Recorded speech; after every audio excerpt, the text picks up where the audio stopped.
across the UK, on DAB+, on YouTube, on your mobile, and on your side. This is Talk.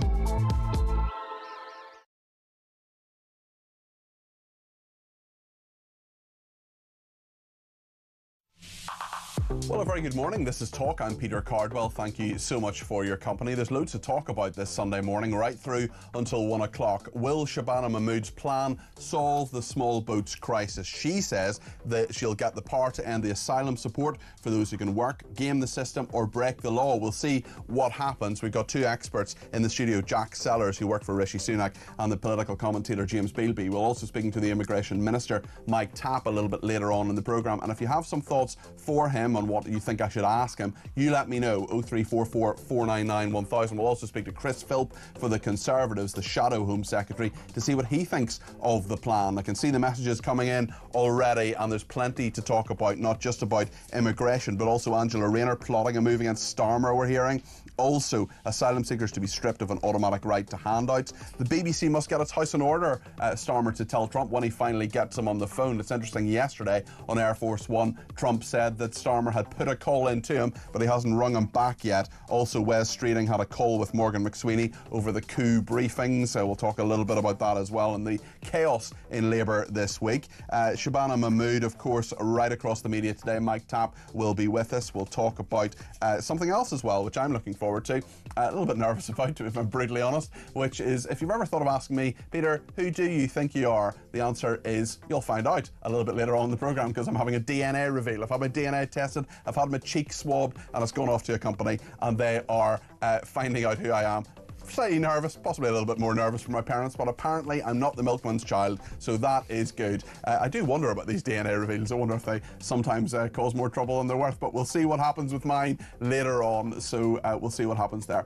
I want your thoughts on all the topics we're talking about this morning, and anything you think we should be talking about. Are we missing something? Is there a burning issue on the tip of your tongue? 0344 499 1000 is the number to call. You can text me 87222 with the word talk in your text. You can tweet me at talkTV. Follow me at Peter Cardwell. You can send me a voice note, less than a minute please. We'll get as many of those on as we can. 0344 499 1000. That's the number for calls and for WhatsApp text messages as well. Loads to discuss between now and 1 o'clock. Stay with us here on Talk.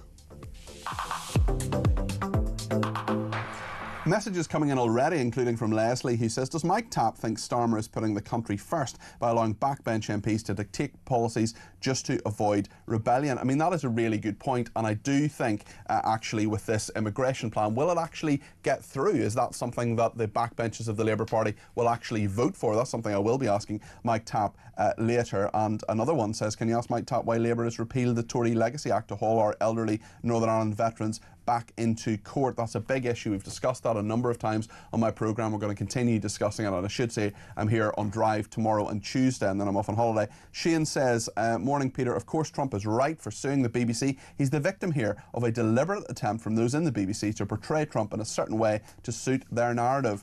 More's the question, why are we still being taxed for this organisation? Well, so many questions we're talking about this morning, and let's get the Home Secretary's view on the main one of them, that is Shabana Mahmood. She spoke to Sky News this morning, explaining the policy that she says will solve the small boats crisis. What do you think? Will Shabana Mahmood's plan solve that crisis? That's the question we're asking today. 0344 499 1000. Let's hear from Shabana Mahmood. We're going to change a generations-old assumption that providing refuge is permanent. In fact, we're going to make that a temporary status that will be reviewed every 2.5 years. We still believe very strongly, and I believe, that we must provide sanctuary to those who are fleeing wars and danger and conflict abroad. We still want to be a country that does that. But at the moment, our system is particularly generous compared to other countries in Europe, where after 5 years, you're effectively automatically settled in this country. We will change that so that the status you get when your claim is granted and you're accepted as a refugee is for 2.5 years, and which is renewable every 2.5 years, and you're on a much longer path to permanent settlement in this country of 20 years. So that's the Home Secretary Shabana Mahmood speaking to Sky News a little bit earlier on. She says illegal immigration is tearing our country apart. It's our job as a Labour government to unite the country, and if we don't sort this out, I think our country becomes much more divided. So refugee status is to become temporary. Those whose countries become safe will immediately be made to go home. That's the question I always ask. I always say, well, if you're a refugee and then your country becomes safe, surely you can go home. Will Shabana Mahmood's plan solve the small boats crisis? That's the question we're asking. Refugee status to become temporary, reviewed every 30 months. They can apply for indefinite leave to remain after 5 years, providing access to benefits and public funds and a route to citizenship. The 20-year qualifying period will apply to those who arrive illegally, such as those in small boats or in lorries and claim asylum, or those who overstay their visas and then claim it will be the longest route to settlement in Europe. They've been looking at the Denmark plan as well, the Danish plan. It is second with an 8-year pathway. Let's get the views of our debate desk panelist, Jack Sellers, former Special Advisor number 10 to Rishi Sunak. Jack, great to have you on this morning. How are you doing? Morning, Peter. I'm very good, actually. Thank you. Excellent. And James Bealby, who's a political commentator. Great to see you. Good morning, Peter. Jack, is this a silver bullet? Is this going to solve it, or is it going to do what the Conservatives say, which actually will still have an incentive there, and their view is that they should leave the European Convention on Human Rights? I don't know. I think it's a strong package of measures. I think obviously it's been based on Denmark, and Denmark's had sort of strong results around this. They're on a 40-year low. What I don't think this is going to be a quick fix at all. What they're trying to do, obviously, is deter all of these people from coming over in boats, right, because of the long wait and pushing away the idea of citizenship long into the future. But you know, I do think the Tories, you know, are right. Well, Tories and Reform, actually, what they would say on this is that basically what we're seeing here is a concession from the Labour Party that even if you do arrive here illegally, you at some point are going to be allowed to stay in the country, which is quite a sort of a bit of a different change in tack. And that is interesting, isn't it? Because yes, it may take 20 years, but if you arrive illegally on these shores on a small boat, you still could get here, and there's this 2.5-year process that, yes, it's a bit of paperwork every 2.5 years, but is that actually enough to deter people? James Bealby, what do you think? Yeah, I mean, they're effectively on licence, aren't they, for 20 years? So once they arrive here, they are on licence, so like a prisoner being released from prison. If they do anything wrong, they can be deported. But if they contribute or they demonstrate that they have something to offer to this country after 20 years, which is a long, long time, they will have the right to stay here legally. So I think it's really, really strong. And, you know, lots of talk about criminals and immigrants, you know, in communities committing crimes. Under this scheme, those people will not be allowed to stay. You know, they're saying that public safety is much more important than rights. And Shabana Mahmood is talking about a consultation to allow judges to make decisions on that basis. So that 20 years isn't just hang around for 20 years, do whatever you like. Essentially, you are here on licence, on watch, that you have to contribute in order to meet that qualification period. Yeah, I wonder about the enforcement as well, because we've heard about people here illegally being forcibly repatriated. Now that's about 4,500 over the course of a year. They keep talking about, you know, 35,000, 40,000 people repatriated. A lot of that is simply an email saying, by the way, you've overstayed your visa, off you go, or we're coming for you. And then people say, right, fair enough, fair cop, off I go. I just wonder whether you have confidence in the system to enforce this, especially with all the administration that's there at the moment. The fact that processing takes such a long time at the moment. If you're going to review this every 2.5 years, is that going to work, James? Yeah, it's a great question, and I think you're absolutely right to flag it. I mean, one of the challenges that we've got with asylum seekers and asylum hotels leading to protests up and down the country over the summer is that the backlog of asylum applications is massively snarled up for all sorts of reasons: cuts in legal aid, cuts in the court system, not enough people people be able to process it. So you're absolutely right. Well, and the fact that there's a load of people arriving as well. Absolutely, it's that. So there's definitely a risk that putting these processes in place. But then you look at what the Conservatives are saying, that people should be deported after a week if they arrive on a small boat. I mean, that's even more ridiculous. The idea, the notion that we'd be able to process people and deport them within that 7-day period is ridiculous. Is that a ridiculous notion, Jack, or is that possible, do you think? God, having worked in government, Peter, as you have back in the day, you know, we both know, you know, the Home Office of all the government departments is the most bureaucratically inefficient. But what I think it does do is sends a very strong signal. It sends a very strong signal that if you're coming over here, you are going to be deported as soon as possible. I think that's the sort of message behind it. I mean, after a while, could we get that system up and running into a place? I think so. Off the bat, straight away, would you get it up and running in a week? Potentially not. Yeah, and actually, when you think about what the Conservatives are saying, they're saying they go even further than this. Which do you think will resonate with the public realistically? Of course, you're from working Rishi Sunak's number 10, so perhaps you can't be objective, but I think you probably can with the benefit of hindsight. I mean, what do you think? First of all, let me ask you two questions. First of all, which do you think will resonate with the public more? And secondly, do you think this plan from Labour can actually get through the backbenches? I think the deportations would actually resonate more with most of the public. I genuinely do believe that. I think that's where the public are now. You know, you've had government after government, including ours. You know, Rishi made stop the boats a sort of central pledge of our time at number 10. And government and Starmer's come in with smash the gangs, and government after government has failed.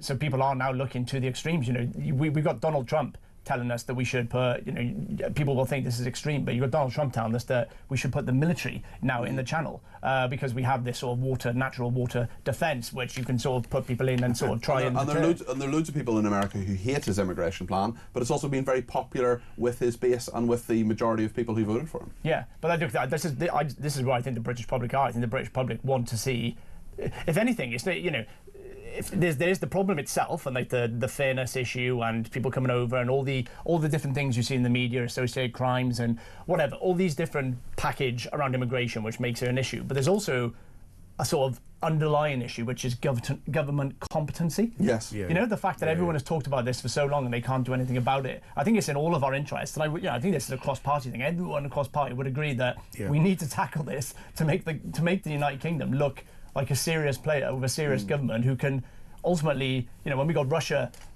sending drones into allied nations, Belgium and others now, and we can't even defend our borders against people coming over on dinghies. I mean, quite frankly, this is the way the public look at it. It's very, very simple. Why can't we do it? So it's all in all of our interests. Why can't we protect our borders? And it is a very strong plan. It's the strongest plan of anywhere in Europe, and Britain are working with Germany, Netherlands, Belgium, other countries around Europe to try and get some international agreements. But I think in terms of the question about the backbenchers, lots of Labour MPs are worried about losing their seats. They've got wafer-thin majorities. Reform are snapping at their heels. They will probably vote for this. If you consider Denmark, that was a social democratic government that introduced this. It wasn't a right-wing government, so they're fellow travellers with the Labour Party. So that's something they can get on board with. And probably why Labour has looked to them as well. Absolutely. OK, lots more to get into in all of this. Let's go to a break now. I'll take some of your calls and thoughts, and if you have any questions that you want me to ask Chris Philp, the Shadow Home Secretary, or the Immigration Minister, Mike Tapp, do send them in 0344 499 1000. You can text me 87222. Stay with us here on Talk.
spending. Have to make a serious argument against the alternative, which is reform, and reform would send women and children back to Sudan and Afghanistan and Eritrea, where they might be tortured, raped or killed. And if you're okay with that, because if your view is, well, not my problem, Gov, crack on, that's your view.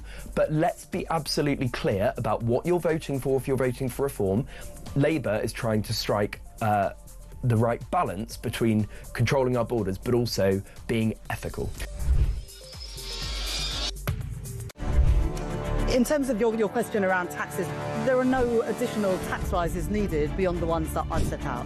Don't need to increase taxes. I'm not coming back with more borrowing or more taxes. I will not increase your national insurance. I will not increase your VAT, and I will not increase your income tax. We don't need to come back for more. We've done that now. We've wiped the slate clean. The economic circumstances have declined, deteriorated since... Across the UK, on DAB+, on YouTube, on your mobile, and on your side. This is Talk. Thank you to Ken, who says, I'm currently driving an Asda van. Other supermarket vans are available. Why are these illegals being processed? The only processing should be about deportation. Not a single one should be given asylum. They give up the right when they enter the country illegally. Well, Ken, thank you for that. Barry says, please ask Mike Tapp how he and the other Armed Forces MPs can comfortably support a government who are throwing Northern Ireland veterans under a bus to appease nationalists and Republicans in Northern Ireland. As a multi-tour veteran of Operation Banner, I think they should be ashamed of themselves. Barry, I will ask your question. I have it on the screen here and I'm not going to get rid of it. I will ask Mike Tapp about that. I'm going to write that down now. Dawn says, morning Peter, whatever we do to deal with migrants is really locking the stable door after the horse is bolted. We have thousands of migrants who are unknown to the authorities and virtually living off grid. And with so many stories, we cover them all the time here about migrants, some asylum seekers. I mean, some of them I'm sure are, reasonable people. They've broken the law getting into this country, but they want a better life. And I understand that as a concept, even though I think it's wrong the way they do that. They shouldn't be coming here illegally. Of course they shouldn't. That is wrong. That is illegal. There are numerous stories, including one we covered on Friday of an asylum seeker who raped a child, and then of course the lawyers tried to not have that said in court. That may have been a legal argument that I don't understand, but it seems to me that the jury should have all the information. Let's go to a call. We're on the debate desk, I should say, with Jack Sellers and James Bealby. Great to have you with us this morning. Elliot is in Bushy and has rung me on 0344 499 1000. Elliot, you're very welcome to the programme. What would you like to say to me and to Jack and James? Well, I'd like to give you my view on this awful, awful Home Secretary. In my view, and people I've spoken to, this is just a ruse. She doesn't believe in it. She doesn't believe in it. Why? She's doing it because she wants to be leader. But the left-wingers in the party don't agree with it at all. But they will accept that she has that policy. Why? Because they know that that sort of approach is more to the likings of the greater British electorate, meaning at the next election there will be potentially a better chance of winning because of this supposed wonderful new Home Secretary come new Prime Minister policy. Elliot, my question is, do her motivations matter if it actually works? Of course motivations matter, but I'm trying to say to you it's a ruse completely, because if and when they get in, they will dump that policy and they will probably dump her. Why do I say that? Because that is the record of all left-wing parties. You've only got to look at those lunatics with Corbyn. The minute they start something, they're fighting, they hate each other. It's exactly the same here. It's no different. It's a complete ruse to trick us, the electorate, because when and if they do get in, and she is the supposed leader, it won't happen. And I say again, this is terribly important, Peter, the left wing of the party do not agree with this policy at all. Look at their record, but they will support her only because if she gets to be Prime Minister, they will think that the electorate, who they think are complete idiots, you and I, which we're clearly not, will fall for it. and we will vote for them in again. Well, Okay. I don't believe we will. Elliot, We're not hold on. Elliot, stay there. I'll come back to you, I promise, but I want to get the views of Jack and James. I'll start with James then, Jack. I'm not sure what Elliot's point is he saying that Shabana Mahmood will do this in order for Labour to win the next election? Yes. And then there'll be a coup by the left, and they'll get rid of it. I think that's what he's saying, yeah. Okay, but that's not Shabana Mahmood's motivation. Her motivation is to solve the asylum crisis. And if it means that Labour have the right to be heard, they might well win. And as you say, if it works, that's the most important thing. The idea that it's a sort of a play with the left in order to get in and then jettison it, I don't think that's right. Jack? What I do think Elliot has, there's an element of truth there. What Elliot's saying is with the left of the party, and look, this is a topic of discussion I think we need to come on to in a second, Peter. Essentially, that we saw what happened when Labour tried to tackle the welfare stuff earlier this year. It was seen as a big sort of right wing, completely un-Labour. And Starmer, despite having a 150-seat majority or whatever, could not get it through that side of his party. And there is an element of me which, with these new proposals. Will that happen again? I completely take what James said earlier about the fact that they'll want to be appealing to some of these Reform voters who are now looking at Reform and they were ex-Labour voters. But I don't know. I can see a lot of these Labour MPs getting emails, in their constituency inboxes, blowing up about this, waiting 20 years, I got family here, whatever, and them starting to back down a little bit. The papers this morning are already filled with MPs' comments saying that they think this is disgusting. So I think this could have a little bit of a way to run yet before it's fully implemented. Elliot, what do you think of what James and Jack have said there? Well, forgive me, my apologies. Your first speaker who didn't agree with me, I have the utmost respect for his opinion. I don't agree with him at all. I'm terribly sorry. The fact is, look at parties. Look at this particular party. They say one thing and they damn well don't do anything or do the opposite. That is how poisonous the environment has become, and Westminster is poisonous to the hilt.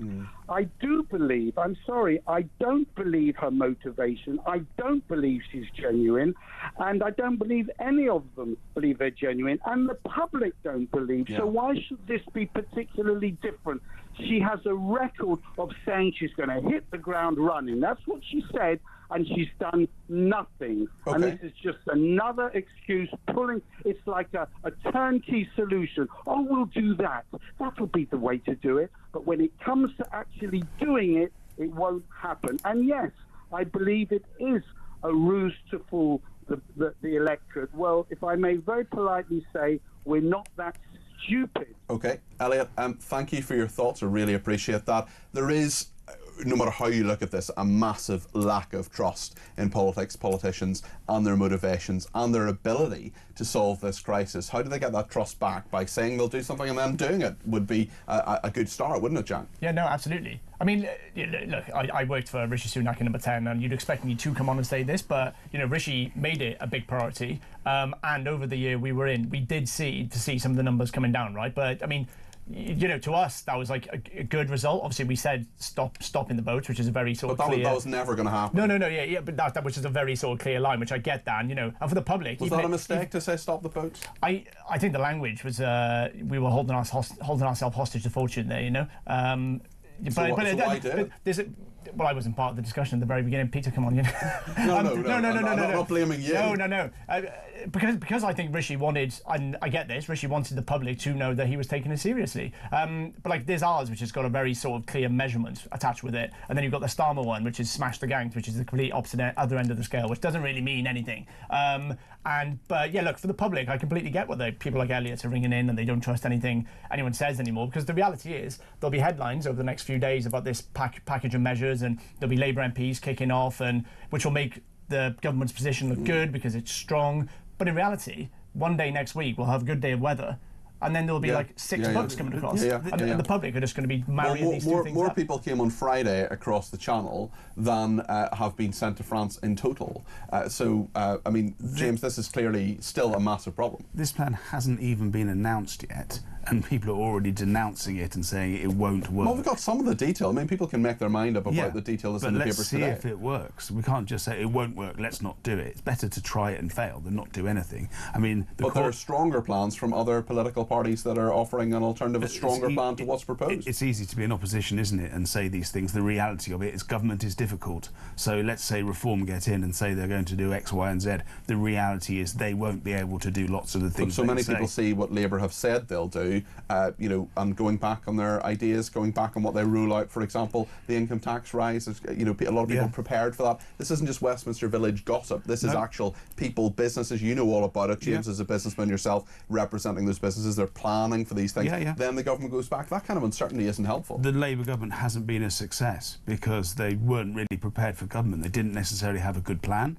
They weren't aware of how to be in government. There was not a lot of experience of people who've been in previous governments. So yeah, they haven't done a great job. But I don't think that's a Labour thing, a Tory thing, a Reform thing. I think it's our political system. It's so divisive and so broken, and the discourse is always just oppositional rather than constructive. I think Kemi Badenoch this morning said that she would work with the government on this. That's really constructive, and that's great to hear. We need more consensus and less sort of direct, just opposition for the sake of it. Melissa in Basingstoke has been in touch and says voting for the Labour Party in the next election just because of Shabana Mahmood's Danish-style immigration policy is like staying with an abusive partner who's promised to regularly take the bins out and clean the house, but they still lie, cheat and spend money on a credit they don't have. The whole thing matters, and even if the new policy is successful, we can't forget the damage Labour have done to everything else, says Melissa.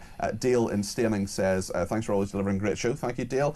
Beyond fed up with UK politics and politicians that controversially, I do not even know where or who I would cast my vote for in the future. Can any of them be trusted to lead our country for the better and for the people, and not be so ego-driven as citizens of this great country? Do any of us really know what direction we're going in, says Dale. Also, good luck with the DNA test. Thank you, Dale. I genuinely do not know the results of this. I've got a few emails about it which I haven't opened, and it'll be really interesting to see what happens a bit later on. We're going to speak to Mike Tapp, the Immigration Minister, and the Shadow Home Secretary, Chris Philp, before 11. Hopefully, fingers crossed, if all goes to plan, we'll keep Jack and James on the debate desk as well to give their reaction. If you've questions you think I should be asking, get them in now. 0344 499 1000. Stay with us.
Across the UK, on DAB+, on YouTube, on your mobile, and on your side.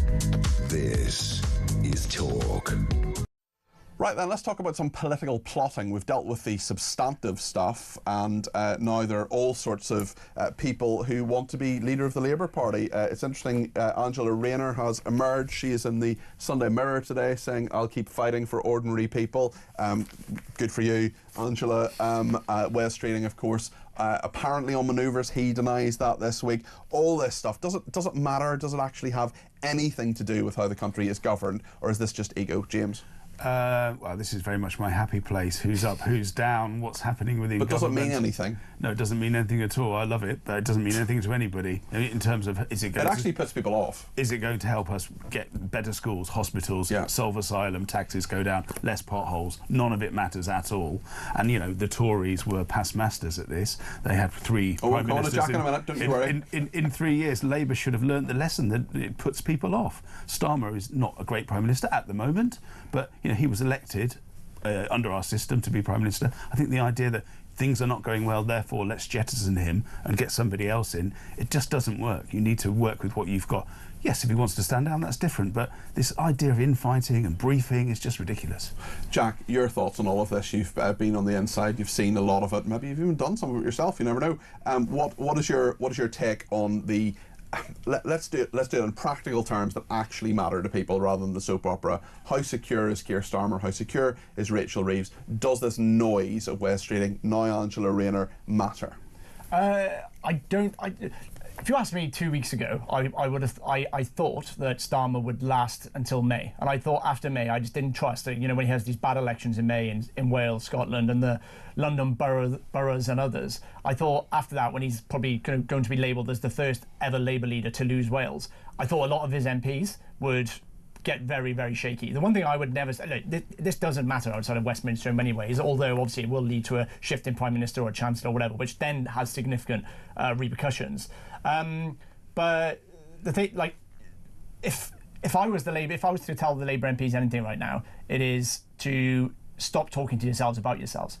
That is the big issue, that they're falling themselves into the trap. When we went in under Rishi, right, we were 20 points behind the polls. We just had the Liz Truss stuff happened, and we needed to essentially double down. We had 2 years before we had to call the election, in theory. We needed to double down, get out of people's faces, less politics in people's lives, and start delivering in the background. But we were so conscious of our MPs and how our MPs would be briefing against and being worried in the different factions that we actually spent 2 years placarding different people, not really showing what we stood for, if I'm honest with you. And to normal people, it just didn't sort of cut through. And I think Starmer now is in this exact same position. For the Conservatives, it took them a while to get to that level. It really took the Brexit referendum for the real proper infighting to start, and then it didn't end for a number of years. Why do you think it started so early with Labour? Because I saw a piece the other day, I read a piece, I think, which was very interesting about this. Labour won the election not because Keir Starmer or Rachel Reeves were popular. They won the election because the Tories were so unpopular, right? That was literally a galvanisation. We're sick of the Tories and the 14 years, and we need a change. That was it. And I think Labour and some of the Labour people in Number 10, and I think this was demonstrated in the briefing against Streeting earlier this week. I think a lot of people in the Labour Party in Number 10 think that the result was because of them being excellent and they're like really good at politics and they've demonstrated a very good vision for the country. But I think the opposite was true. So when they went into Number 10, and they should have been maybe a bit more cautious, walking on eggshells, being a bit more unconfident, right? Treating yourselves and we're lucky to be here and let's sort of up the ante. I think they went in and they took a series of very, very bad political decisions early on, like winter fuel payment and other things, which completely giving the doctors a huge rise as well. A huge pay rise when they were arguing against a massive gap in funding. James, from your perspective, do you think, as someone who deals with businesses all the time, who represents businesses in your day job, I mean, has Rachel Reeves got any credibility after this week? Not really, no. I mean, the tax rises on business, the budget last year have had a massive impact on the economy. The national insurance rises. I spoke to someone yesterday, a small businessman, who said, well, medium-sized business, he said he wanted to take on 6 people and had a plan to take on 6 people, and then immediately after the national insurance rises went, right, no, we can't do it. The costs are high, so yeah, they made some bad decisions and bad choices, but I think also that you made a really good point earlier about this personalisation of things. You know, does it really matter who's Chancellor? Not really. It's interesting, it's a good thing to talk about, but it's about the policies that they take forward rather than the individual. OK. We've got the Immigration Minister, Mike Tapp, coming up in a second. Stay with us and we will interrogate him on all the issues to do with Shabana Mahmood's plan. Illegal immigration tearing Britain apart and needs to be fixed, she says. We'll find out from the Immigration Minister, Mike Tapp, in just a minute how he and Shabana Mahmood plan to do that. Stay with us here on Talk.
In terms of your question around taxes, there are no additional tax rises needed beyond the ones that I've set out.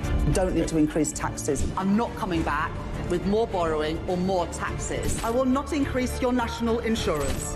I will not increase your VAT, and I will not increase your income tax. We don't need to come back for more. We've done that now. We've wiped the slate clean. The economic circumstances have declined, deteriorated since a year ago. We are having to look at taxes and spending.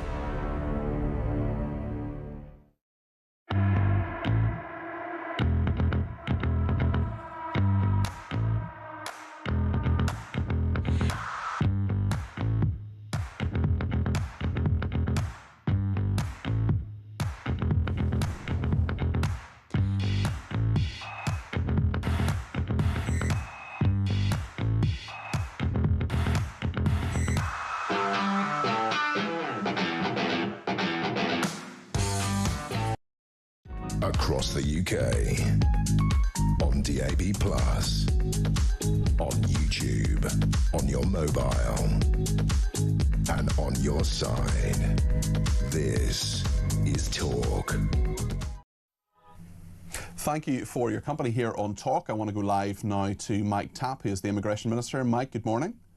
Hello, Peter. How are you? Very well, thank you. Illegal migration tearing the country apart. It's our job as a Labour government, your boss, Shabana Mahmood, says, to unite our country. And if we don't sort this out, I think our country becomes much more divided. She says that refugee status is to become temporary and to be reviewed every 2.5 years. Given the major problems with processing that are there at the moment, how will the administrative burden of all of this actually be handled by the Home Office, which is, as we both know, one of the most bureaucratic and sclerotic parts of the British governmental system? Well, firstly, Peter, it is absolutely vital that we do restore that order and control to the asylum system so that we can unite the country that's increasingly divided. And it's our job as ministers in the Home Office to ensure that it is functioning. And an example of how much it's changed in a short period already is we have increased processing by 50% of those that need their their claims looked at, and that has led to 50,000 being deported and removed. So there is competence in the system, and of course we will ensure that if there's extra pressures that we meet that. I wonder if you could tell me how this will actually work and why the Labour government still thinks that people who arrive here illegally on small boats should, okay, it'll take a long time, but eventually have the right to citizenship, when a number of other parties, Reform UK and your Conservative opponents, think they should never have the right to citizenship having arrived illegally. The aim of this legislation that we will hear more about tomorrow is to ensure that the pull factor is demolished and that we are less attractive, because we're seeing asylum shopping, which is why so many arrive at the north of France to cross over. France is not a dangerous country, so by making our package less attractive, we won't be seen as that soft touch. A part of that is reviewing those who are here as asylum seekers. But given there's still a refugee path to status. citizenship, though, Mike, isn't there? Still a path to citizenship. 20 years, Peter, and will ensure that people who do stay are contributing to society and integrating, and will also sanction those that break the law and those that can work that choose not to. Okay, so how are you going to do that? Go through that for me. Go through that for me, Mike. How are you going to sanction people who don't contribute, and how are you going to sanction people who don't break the law? It's a firm approach, and more details will come out over the next few days. But essentially, those who are gaming the system and decide not to work when they can or breaking the law can have their support completely withdrawn. It's similar with British citizens. When you say support withdrawn, are you talking about housing. deporting? Are you talking about deporting people?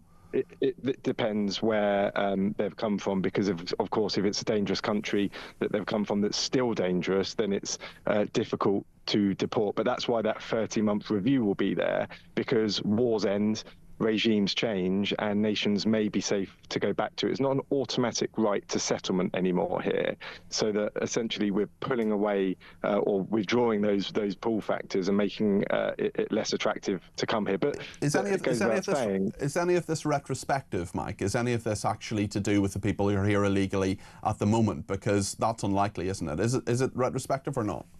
It depends on the individual case, and of course there's a lot to come out around legal migration and settlement over the next few weeks too.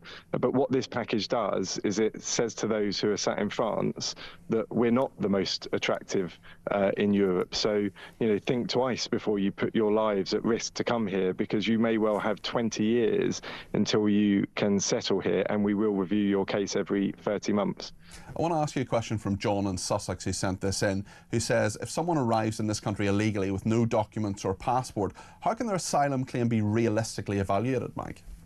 There's some really complex cases, and I've seen some of them and met the officers who deal with these cases, but there's lots of methods and sort of complex ways of interviewing to get to as close as we can to the truth, to ensure that people who are here and receive Do you use help biometric testing, DNA testing, age-related things, for example? Because there's a lot of people who have falsely said they are younger than they are in order to attempt to get asylum. Yes, there is biometric testing, and we are bringing AI in to look at age, what ages people are telling us they are. I've been down to the Western Jetfoil, and I was shown pictures of individuals and asked to say how old they are, and often it's very difficult. So we're trying to improve these things across the board, yeah. Tell me, just on another matter, how you think the Labour government actually emerges from this week with any credibility, given everything that's gone on, particularly the very practical aspect of Rachel Reeves marching us up the hill, saying there's going to be a 2% rise in income tax, 2 percentage point rise in income tax, and then going against that. She doesn't have any credibility as Chancellor, does she?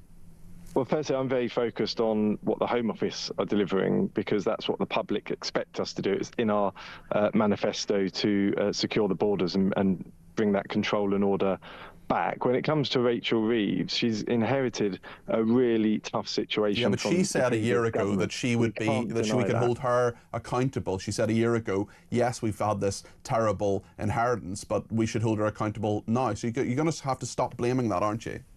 No, of course, and we hold all politicians to account. What we've seen from Rachel Reeves in the last year and a half is 5 interest rate cuts, and look, my constituents have been benefiting from that because mortgages come down, and that has a knock-on impact. Do your constituents honestly say, Mike, seriously, do your constituents honestly say, Mike, we're really grateful to the Labour government because our lives are so much better economically under Labour? Do they honestly say that to you? The 3 million who've benefited from an extra £1,300 a year in their pocket because of the minimum wage rise have. But look, I'm not going to sit here and tell you... That's on businesses, not on the government.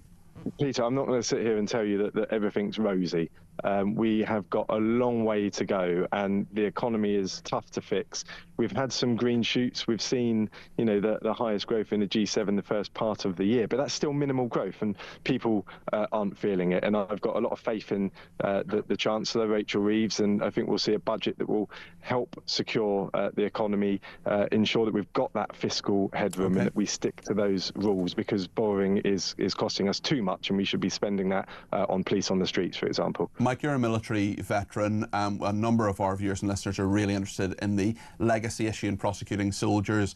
Barry says, please ask Mike Tapp how he and the other ex-Armed Forces MPs can comfortably support a government who are throwing, in Barry's opinion, Northern Ireland veterans under the bus to appease Republicans and Nationalists in Northern Ireland. As a multi-tour veteran of Operation Banner myself, I think they should all be ashamed of yourselves. Well, of course, we must uphold the law. That is very important, and we've been reassured that it's a very high threshold for those that are investigated. Okay. I mean, you're happy to vote for it in its current form? The fact that it's a very high threshold is really important, because we don't want people dragged in front of the courts when they shouldn't be. But of course, we have to maintain our international standing and our rules of engagement, and soldiers do understand that, and that's why I do support this. But of course, I do see the difficulties that people have with it. Just before you go, Mike, I know you're going to another interview. Just on the immigration aspect, what are the resources to run this system? How much are you going to put into this? How much new money is there? We already have a big backlog of cases, so this is going to take money, isn't it? And Rachel Reeves is going to have to make a decision about that. Well, this all the package that you'll see coming out over the next few weeks is all within the current spending review. So the maths has been done, and we can afford to make this happen. Is there new money? It's all within the current spending review. Okay. Mike Tapp, Immigration Minister, thank you very much for your time this morning. I appreciate it. Let's go straight to Chris Philp, who is the Shadow Home Secretary for the Conservative view on all of this. Chris, good morning. Good morning, Peter.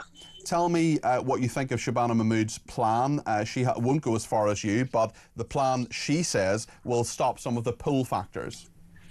Well, look, I think it's a mixture of a few gimmicks which won't really make any difference at all, a bit like Labour's Smash the Gang gimmick they announced a year or two ago, which is now completely laughable. There are one or two ideas that are small steps in the right direction, for example, making asylum grants temporary and reviewing them. But taken as a whole, this goes nothing like far enough. It is not going to address the crisis, the borders crisis that Labour is presiding over. Immigration is in danger of breaking Britain, and what Labour are proposing is not radical enough. What we in fact need to do is come out of the ECHR entirely, which will enable us to deport every single illegal immigrant within a week of arrival. That is the kind of radical solution that is needed to fix the borders crisis, and unfortunately, what the Labour government has been proposing goes nothing like far enough. How practical would it be to remove ourselves from the European Convention on Human Rights? Surely that is going to take a huge amount of legislation, lots of parliamentary time, and actually you could have done it over the 14 years you're in government and chose not to. Well, look, Peter, we're under new leadership. Kemi was never Prime Minister before. I was never Home Secretary. And under new leadership, we're taking a different and much more radical approach, particularly on issues like immigration. Now, in terms of the practicality of leaving the ECHR, we got Lord Wolfson, one of the country's most eminent barristers, to write us a 200-page report into firstly whether it is necessary to leave the ECHR in order to control our borders, and he concluded legally that yes, it is necessary. A country cannot properly control its borders while inside the ECHR, because judges simply stop you doing the tough things necessary. But Lord Wolfson's report also went through the detail of how you come out of the ECHR, dealing with issues like the Belfast Good Friday Agreement, for example, and the Trade and Cooperation Agreement, and he has very clear legal solutions to those challenges. And he also explains how fundamental rights like free speech will continue to be protected in the UK. So how far would you go? If you were Home Secretary, would you be arguing for the Navy to be deployed in the Channel, for example? Well, I would be arguing that, first of all, we'd be coming out of the ECHR straight away, and in relation to the Channel, we would be saying that every single illegal immigrant whose feet touch the shore of the United Kingdom will get deported within a week without judicial process, no appeals, no court cases, no modern slavery claims, no messing around. They'll get deported within a week, either back to their country of origin if that's possible, or a safe third country like Rwanda if not. Now, Australia did something very similar about 13 years ago. They called it, or 12 years ago, they called it Operation Sovereign Borders. I discussed that with former Australian Prime Minister Tony Abbott just a few weeks ago. And what they found was that within just a few months, like within 3 or 4 months of beginning to remove everybody who shows up illegally, the crossings just stop. Because if you're an illegal immigrant in northern France, or in the Australian case, they were coming from Indonesia, if you know you're going to get sent somewhere else, you pretty soon decide not to bother making the attempt in the first place. That is the solution that will work, but Labour is too weak to do it. What do you think about what Pete in Lincolnshire has texted us in? He says, on deporting illegal immigrants, it should be retrospective. The majority of British citizenships do not want them. They do not contribute or integrate or offer anything we want or need. They just want our money, says Pete in Lincolnshire. Would you make a plan retrospective? Because Labour's plan, some of it will be retrospective, some of it won't. Some say it's a radical plan that actually could work. Is there anything in it? Well, I think if there are people in this country illegally, and estimates suggest there are between 1 and 2 million people here illegally, they should all get deported as well. We can't have. How are you going to do that? How are you going to deport 1 or 2 million people? Well, it'll take a lot of time. So the plan we set out at conference said that we would aim to remove 150,000 illegal immigrants per year, and we would do that by coming out of the ECHR, so they can't make vexatious human rights claims, stopping these modern slavery claims being used, ending appeals to the court, because at the moment, if someone's here illegally and the government tries to remove them, rightly, they get endless appeals to the court. We'd stop all of that. Chris, how is that practical? How are you going to say, right, someone's been here for 10 years illegally, or they should be deported, they've had kids, they've married someone perhaps from here, you're going to say, right, we're going to deport you? What about the children? What about their relatives, for example, if they've been here for a long time? Maybe they've got a job, maybe a job that's important. Well, if someone is here illegally, then if they're working, they are working illegally. So I've got no sympathy about any claims to have a job if someone is working illegally. When it comes to family cases, I mean, if the children are British citizens, and if the person is living with them, you know, that is something which the Home Office would have to look at as an exception, but it would get looked at by the Home Office. That's bound to be an awful lot of people, is it not? Well, you know, some people, I'm not sure it is, because, you know, depends on the citizenship of the child, of course. If the child is not a British citizen, then they should, to be honest, return with their parents, because the family should stay together.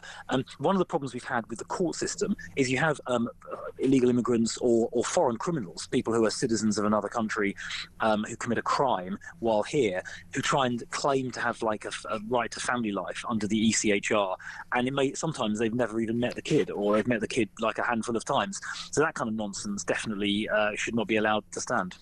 What do you feel about this, some of the aspects of this plan? They're saying there could be a 10-year pathway for people who arrive legally, a 20-year pathway. I mean, surely if you're saying to someone, it's going to take you 20 years and we're going to review it every 2.5 years, there's something in that. Surely that takes away some of the pull factors. Will you be working with the government constructively to get this through? Well, look, where there are little steps in the right direction, we'll support those, but the package as a whole is not radical enough. Look, on the 10-year pathway to getting settled status for people that arrive illegally, that is actually something we called for in Parliament 6 or 7 months ago, so the Labour Party have now caught up. When it comes to illegal immigrants... Chris, you there? It'll take 20... Oh. Yeah, I'm here. Can you hear me? Yeah, you just dropped out for a couple of seconds. So the government on illegal immigrants, the government is saying there'll be a 20-year pathway to citizenship and to settled status. That's wrong. There should be no pathway. Okay. If somebody comes here illegally, they should not even be able to claim asylum. They should not be allowed to stay here. they should be deported immediately. Okay. So it's not a question of 20 years. They should be kicked out straight away. Chris Philp, thank you. Chris Philp is the Shadow Home Secretary for the Conservatives. We're on the debate desk with James and Jack. We'll get your reaction in just a second. Just want to tell you some breaking news. 3 men and 2 women aged in their 20s have died in a 2-car road crash in County Louth in the Republic of Ireland. That happened last night, according to Irish police. If we have any more information between now and 1, we'll of course bring that to you. Jack, maybe I can start with you, your reaction to both what Mike Tapp said and what Chris Philp said. I mean, starting just with the latter, just with Chris. I mean, for me, the Tories, what they've got to be careful here is that this is clearly this is a strong package of measures. I do believe that. And like, if you see the results in Denmark, it's had obviously significant results. But what they need to be clear about is that while it might have long-term success and it should be welcomed and they should work with the government constructively on it, it's not going to have a short-term fix. That is the problem they need to ram home. This is not going to stop the boats in the next few weeks or the next few months. That is where the sort of distinction is. And going back to Mike Tapp's interview on the sort of immigration stuff, I think they're going to get sort of unstuck here on some of this stuff about, if they break the law, they're going to have their support sort of removed from them. Yeah. What's going to happen to these people? Yeah, where are they going to go? They're not just going to leave the country. I know they're going to deport them. I did push him on that, but he says more details coming in the next few days. James, your reaction to those interviews? Yeah, I think it is a strong plan, definitely, and it's worked in Denmark. So I think when Chris Philp says it's a gimmick, I think he's being disingenuous. And I think also the idea that we can leave the EHCR and immediately put other checks and balances in place, I think is wrong. The idea that if we're not part of that process, we'll be able to deport within the week, I think it just isn't right, because we've got the Human Rights Act. You have to repeal that. It enshrines things like the right to vote, right to free assembly, right to free speech.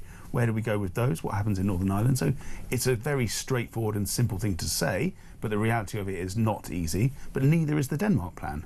So none of it is straightforward, and what Labour have put in place, I think, quite rightly, Chris Philp says they'll support some of the elements, but to say it's a small plan, I think, is wrong. It is a strong plan which has worked. But I'd also support Jack in terms of that support withdrawn element. Are we going to drive a lot of people onto the streets? Government's tackling rough sleeping and homelessness. This could create a new problem in that area. Thank you both very much indeed. Really appreciate you joining me on the debate desk today. That's Jack Sellers, former special advisor to Rishi Sunak, and number 10 on the political commentator James Bealby. Great to have you in the studio. We'll have you back soon, I hope. Brad in Cambridge has been in touch and says, "Morning, Peter. We still need to house and pay for these migrants for up to 20 years. And as soon as their country is no longer at war, they will simply say that they're gay and have converted to Christianity." Well, I mean, that is a tactic that many migrants have used. Rob says Labour had a one-in, one-out plan, a grooming gang plan, a plan to cut welfare, etc. All failures. Why should we believe their next immigration plan? What is different this time? And lots of questions as well about the veterans plan. We'll get to some of that. Richard in Northampton says, "Sorry, but Mike Tapp has no clue how the reassessments will work or even happen. As a clue to Labour's future, you only have to look back over their history." We'll take some calls from you. We've only had one so far. We're going to have more after the break. We're going to talk about this immigration plan and get all of your thoughts. Be sure to give me a shout. 0344 499 1000 is the number to call. You can text me 87222. We'll play some voice notes as well. You can put those in on the main number too, 0344 499 1000. We'll talk as well next hour about other matters as well in regard to the BBC. If you have comments on that, do send them in too. Stay with us here on Talk.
across the UK, on DAB+, on YouTube, on your mobile, and on your side.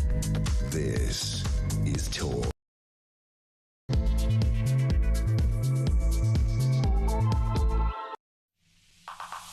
Well, a very good morning. This is Talk. I'm Peter Cardwell. That was a packed hour. We had the Shadow Home Secretary and the Immigration Minister, as well as top commentary from you and indeed from Jack and James as well. Apologies.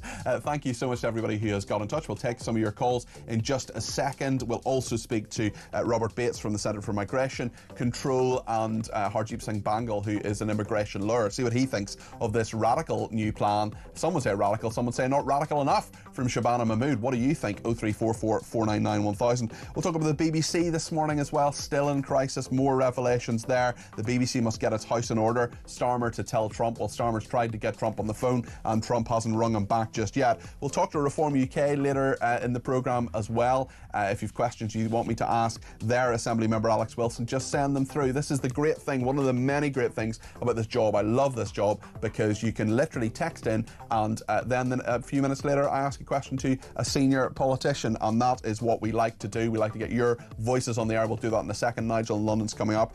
Also, later on in the programme, you may well ask me who I think I am. Well, we're going to find out because I've done a DNA test and MyHeritage DNA, the company, is going to reveal all of that. So that'll be a bit tense, perhaps more for my parents.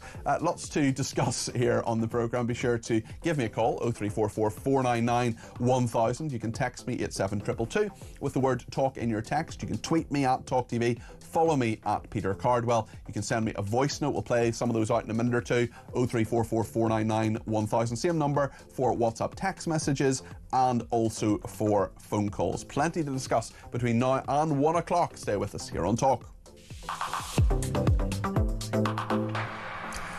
And just to let you know, I will be here for Talk Drive tomorrow and Tuesday between 4 and 7, so I hope you can join me for that. There'll be plenty to discuss then as well, I'm sure. In the meantime, let's talk about Shabana Mahmood and her plan to solve the small boats crisis and immigration in general. She's been talking to Sky News this morning. This is what she had to say. We're going to change a generations-old assumption that providing refuge is permanent. In fact, we're going to make that a temporary status that will be reviewed every 2.5 years. We still believe very strongly, and I believe, that we must provide sanctuary those who are fleeing wars and danger and conflict abroad. We still want to be a country that does that. But at the moment, our system is particularly generous compared to other countries in Europe, where after 5 years, you're effectively automatically settled in this country. We will change that so that the status you get when your claim is granted and you're accepted as a refugee is for 2.5 years, and which is renewable every 2.5 years, and you're on a much longer path to permanent settlement in this country of 20 years. The Home Secretary there, Shabana Mahmood, were asking the question this morning what you think about that. Will Shabana Mahmood's plan solve the small boats crisis? What do you think? 0344 499 1000. Lots of messages coming in, including from Tad, who says, I feel this is the worst and most grotesque case of gerrymandering the UK has ever seen, importing an entire tranche of immigrants who are highly likely to vote Labour. But it's about to backfire, as those same people are reverting to type will eventually only vote for those who they identify with on sectarian grounds. But the genie won't go back into the bottle, says Tad. David Kent says, is Shabana Mahmood just creating another Boris wave for 20 years' time? Could this become the Mahmood wave? The pools are the benefit. Great show, says David Kent. Thank you for that, Dave. Alison in East Sussex. Mike Tapp, who we spoke to, the Immigration Minister, spoke to him a little bit earlier on. Mike Tapp is pleasant but completely ineffectual, says Alison. These proposed changes, even if they happen, will do nothing to deter the boat crossings. No deterrent whatsoever. They will keep coming while we pay them and house and feed them. They will take their chances in staying. Detain and deport, says Alison. Deport all that have come illegally. And as for the veterans, again, weak and spineless, throwing them under the bus. Well, Nigel is in London and has given me a ring on 0344 499 1000. Nigel, you're very welcome to the programme. What would you like to say this morning, sir? Thank you. Good morning. Well, I'd like to say that clearly that whether it's Shabana Mahmood from the Labour Party or the previous Tory party who are in government for 14 years, they are completely devoid of public opinion and have no ambition whatsoever. Is there nothing in this plan? Is there nothing at all? Because it is quite a shift, is it not? No, all it is moving the deck chairs on the Titanic. They've got no appetite and no impulse to stop illegal immigration. Let's use that word properly. It's illegal immigration. We all welcome people who come here legally. Of course we do, from wherever you come. But if you arrive in this country under Section 24 of the Immigration Act without a valid entry clearance, you are an illegal immigrant. And in the United States, as I'm sure you know, the gentleman over there, Tom Horton, deals with it in a much more effective way in arresting and dealing with illegal immigration than we do in this country. And clearly to say, when you've got people who come here who are given refuge, meals, accommodation, housing, mobile phones, money, then why would they not come here illegally? If you suddenly stop that immediately and refuse any of these benefits, then what ambition would there be for illegal immigrants to come to this country? The answer is probably nothing. The government, though, saying part of this plan, which I think is a reasonable idea and something they don't do already, is to say if you come and you're judged to be a legitimate asylum seeker, I would question those figures. 76% of people who claim to be asylum seekers are given asylum. I think that's very high. If you say you're from a country which then, I mean, the question I often ask about Syria, for example. I mean, we laud the new leader of Syria. He's a terrorist and he's an awful human being. But, you know, he's met Trump, he's been lauded by Alistair Campbell and Rory Stewart, who said he's a wonderful person. Well, actually, he's a horrible person. But for many people, Syria, that they were fleeing Syria under the Assad regime, and he was an evil, murderous, tyrannical dictator. You know, it's not a dangerous place for them anymore. So there are many Syrians who, in theory, could go back to Syria because it is a safe place for them. But lots of people now say, well, we've been here for a number of years and we've got kids and we've got jobs and we're here and we've got settled status and all the rest of it. I mean, Shabana Mahmood is essentially saying we're going to review that every 2.5 years. And if somewhere like Syria then becomes safe, well, you could go back. Well, that's a very encouraging step from someone who's not going to do anything about it. Encouraging one thing and doing it is another thing. One every month. Why wait 2.5 years? My wife works in a very senior position dealing with people similar to this. And she has the issue is, how does she identify where these people come from, what country they're from, what their antecedents is, who are they fleeing from, what evidence do they have that they are fleeing from somewhere? And furthermore, what percentage of people come to this country who are male or a female and are children? And what happens if a person who comes to the country illegally then fathers a child? Is he given automatic right of Well, this is what I asked Chris Philp, and I don't think there's an answer to this either from the Conservatives or from Labour. If you say, right, you're here illegally, but you've been here for 10 years and now Syria, for example, is safe again, off you go. Well, what happens to your kid? What happens if you're the sole carer of that child, for example? What happens if you're a single parent? Well, do you then go back? Does the child go with you? What if the child's British? Can the child come back? You know, there are loads of questions, Nigel, and I don't think they've been answered. Listen, thanks for your point, Nigel. We'll talk again, and I appreciate your phone call. I've got to go to Harjeep now, who is with me, Harjeep Singh Bangal, who's an immigration lawyer. Harjeep, it's very, very good to talk to you this morning. Thanks for your time. Tell me what you think of this plan. Will it work? Is it fair? And will it stop those pull factors? Well, theoretically, it's wiping out pull factors, but we have to look at what the actual pull factors are. Are people coming to the UK just because it's a UK and they want to come here? Or is it because of these extra pull factors? So the plan, like you said, is definitely radical. And in the fact of saying, well, hold on, you're not going to get permanent for 20 years and every 2.5 odd years we're going to review your situation. And if your country is safe or deemed safe by us, then we can send you back. Whether that will happen in practice is something else. And just like you said, there are other dynamics to it. What if you have a child that's born here and say after 10 years, will they say, well, go back, what happens to your kid? Your kid's never been there, he's never been born there. I just think, Harjeep, I think a lot of this is pie in the sky, because the Conservatives can say we're going to deport 150,000 people a year. How are you actually going to do that? Are you going to say to people who are here and have been here previously legally, right, we're going to pull the rug from under you, and we're going to say, you know, you may have bought property here, you may have kids here. I'm not saying those people should necessarily be here. I'm not arguing that people who arrive here illegally should become legal. I'm not saying that for a second. I'm saying the practicality of people who are here and have been here for a long time, identifying them and deporting them is going to be really, really difficult, even if you're outside the European Convention on Human Rights, although you're the lawyer, not me, Harjeep. And actually, from Shabana Mahmood's perspective, if someone's been here for 17 and a half years and is just about on the cusp of getting their 20 years and their legal citizenship, are they honestly going to say to that person, and they may well do this and that may well be part of the plan, is the Home Office going to say, right, we're going to send you back to Syria, for example, because we've now deemed it a safe country? I just wonder about the practicality and the political will. I'm not saying it shouldn't happen, I'm simply saying, are they actually going to do it, especially when we have a processing system at the moment that cannot cope? How are you going to deal with all this extra bureaucracy? Well, I think ultimately it's all going to come down to the numbers, right? And what is this attempt to do? The whole attempt is to bring those boat crossings down and bring the numbers down of asylum seekers, the 50, 60,000 odd who come every year on a boat. That's the attempt. And if it works, essentially, if those numbers comes down, then it's worked for Labour. If those numbers don't come down and if the removals don't go up, 150,000, that is pie in the sky, Peter. For the past 15 years, well, I've been looking at the figures, it's never got more than 60,000 in a year.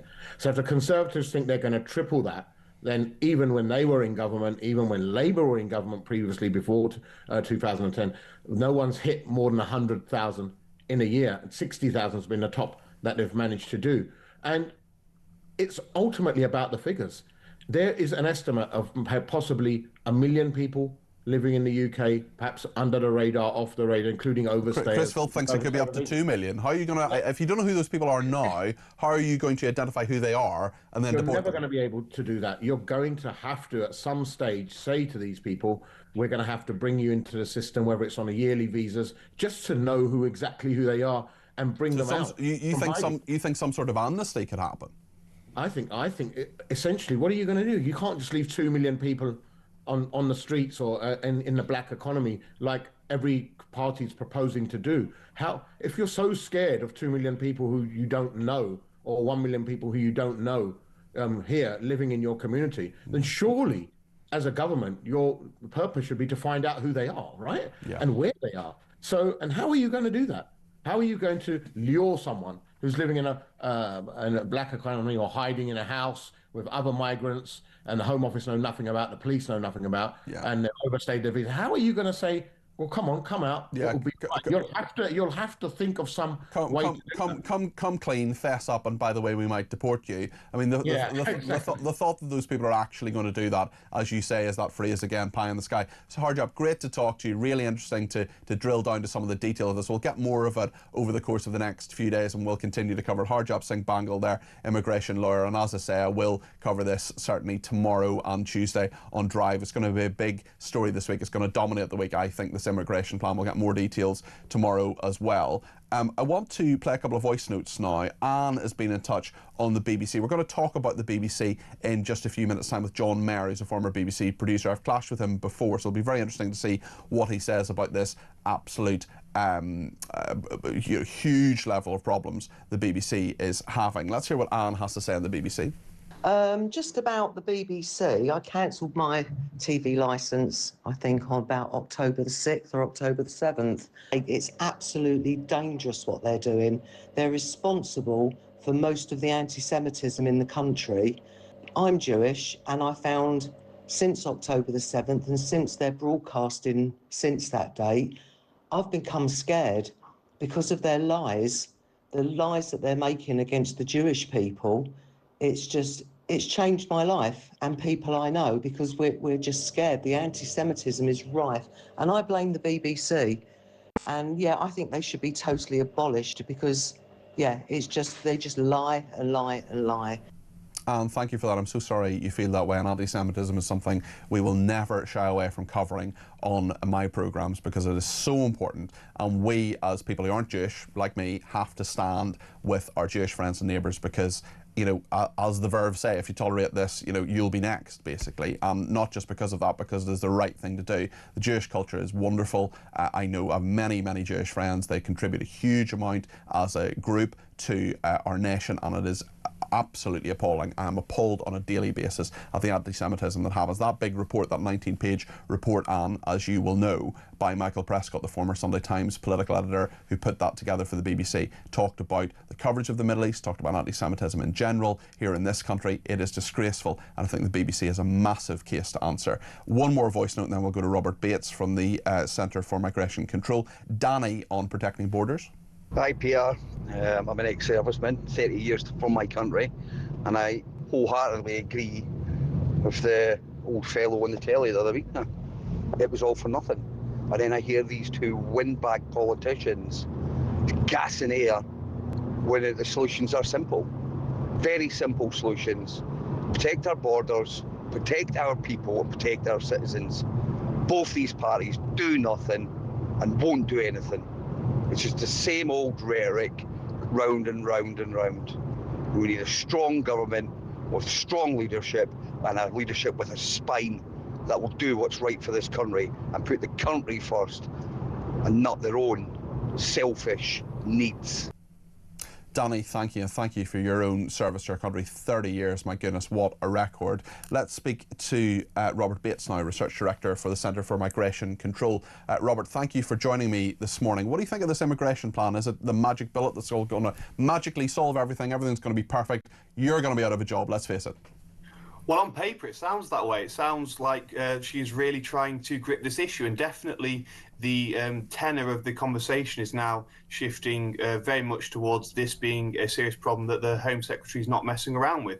Unfortunately, of course, there are a few problems still that are going to maybe upend these plans. I think, of course, the conversation about the ECHR is something that's always been rumbling along in the background whenever a government's tried to introduce plans to tackle illegal migration. Of course, it was really what scuppered the Rwanda plan in the first place. I think there's going to be a whole barrage of human rights appeals. I also think there's going to be internal problems with the Labour Party. I really can't see the likes of Nadia Whittome sort of taking this lying down. I think she's going to have a few things to say. Well, I think that's a very good point. I mean, this is kind of my area. Immigration is your area. The political machinations of this is kind of my area, and you're absolutely right. I think the thought that a load of Labour MPs who said no to knocking a mere £5 billion off the welfare bill are going to say, oh yeah, no, Shabana, this is a really great idea. Very happy to walk through the voting lobbies for this. Or maybe they actually are too scared of Reform UK, and maybe they will do this, but they'll be looking over the shoulder, not just at Reform UK, but also at the Conservatives, who would be a lot harder on this,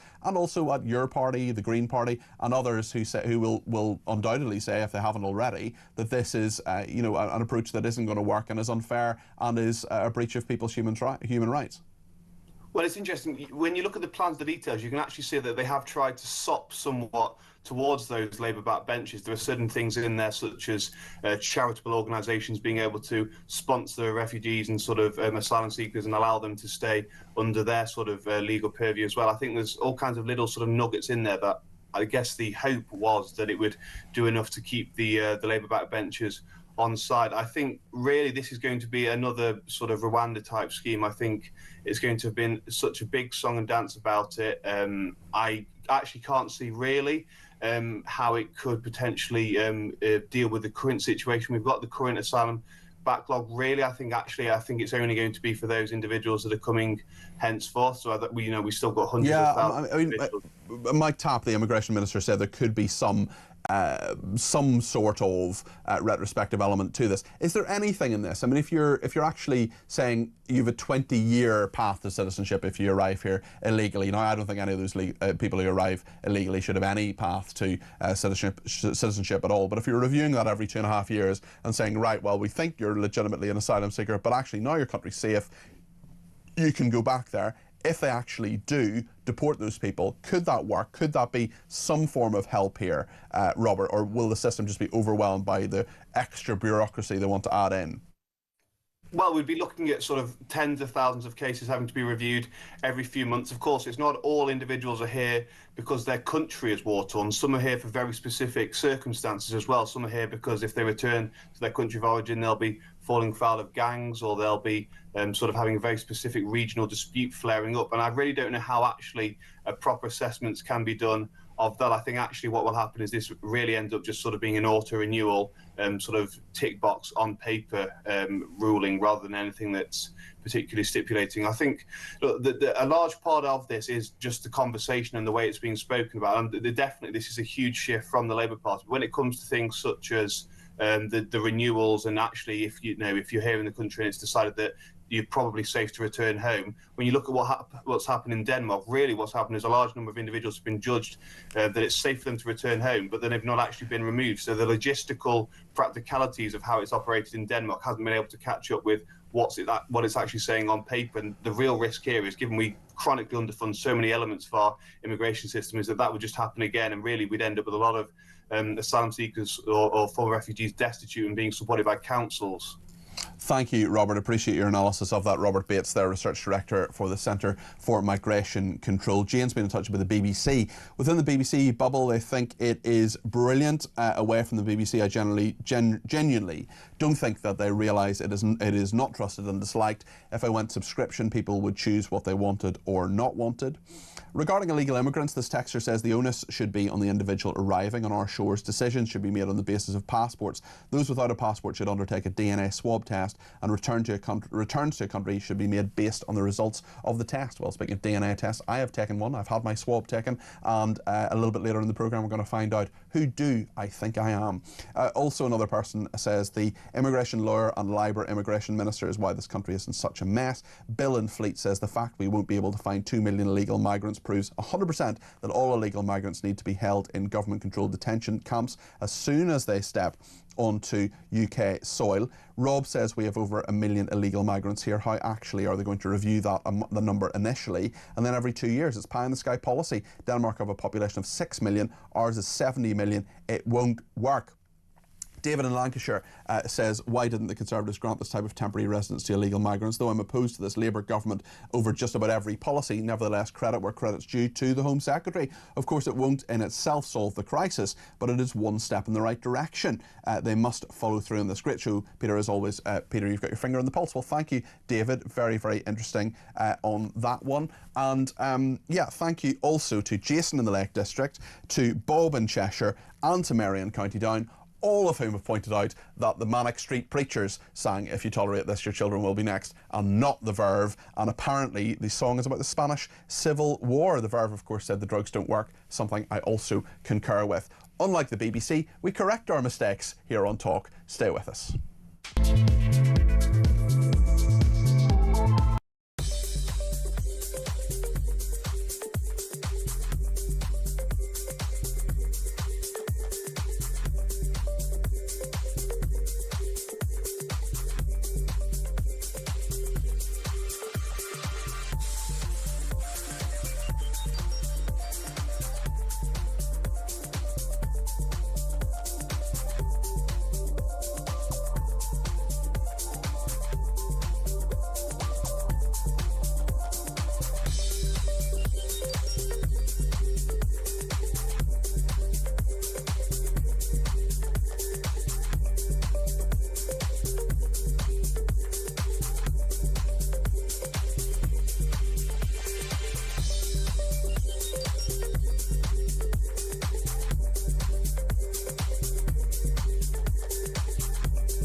Have to make a serious argument against the alternative, which is reform, and reform would send women and children back to Sudan and Afghanistan and Eritrea, where they might be tortured, raped or killed. And if you're okay with that, because if your view is, well, not my problem, Gov, crack on, that's your view.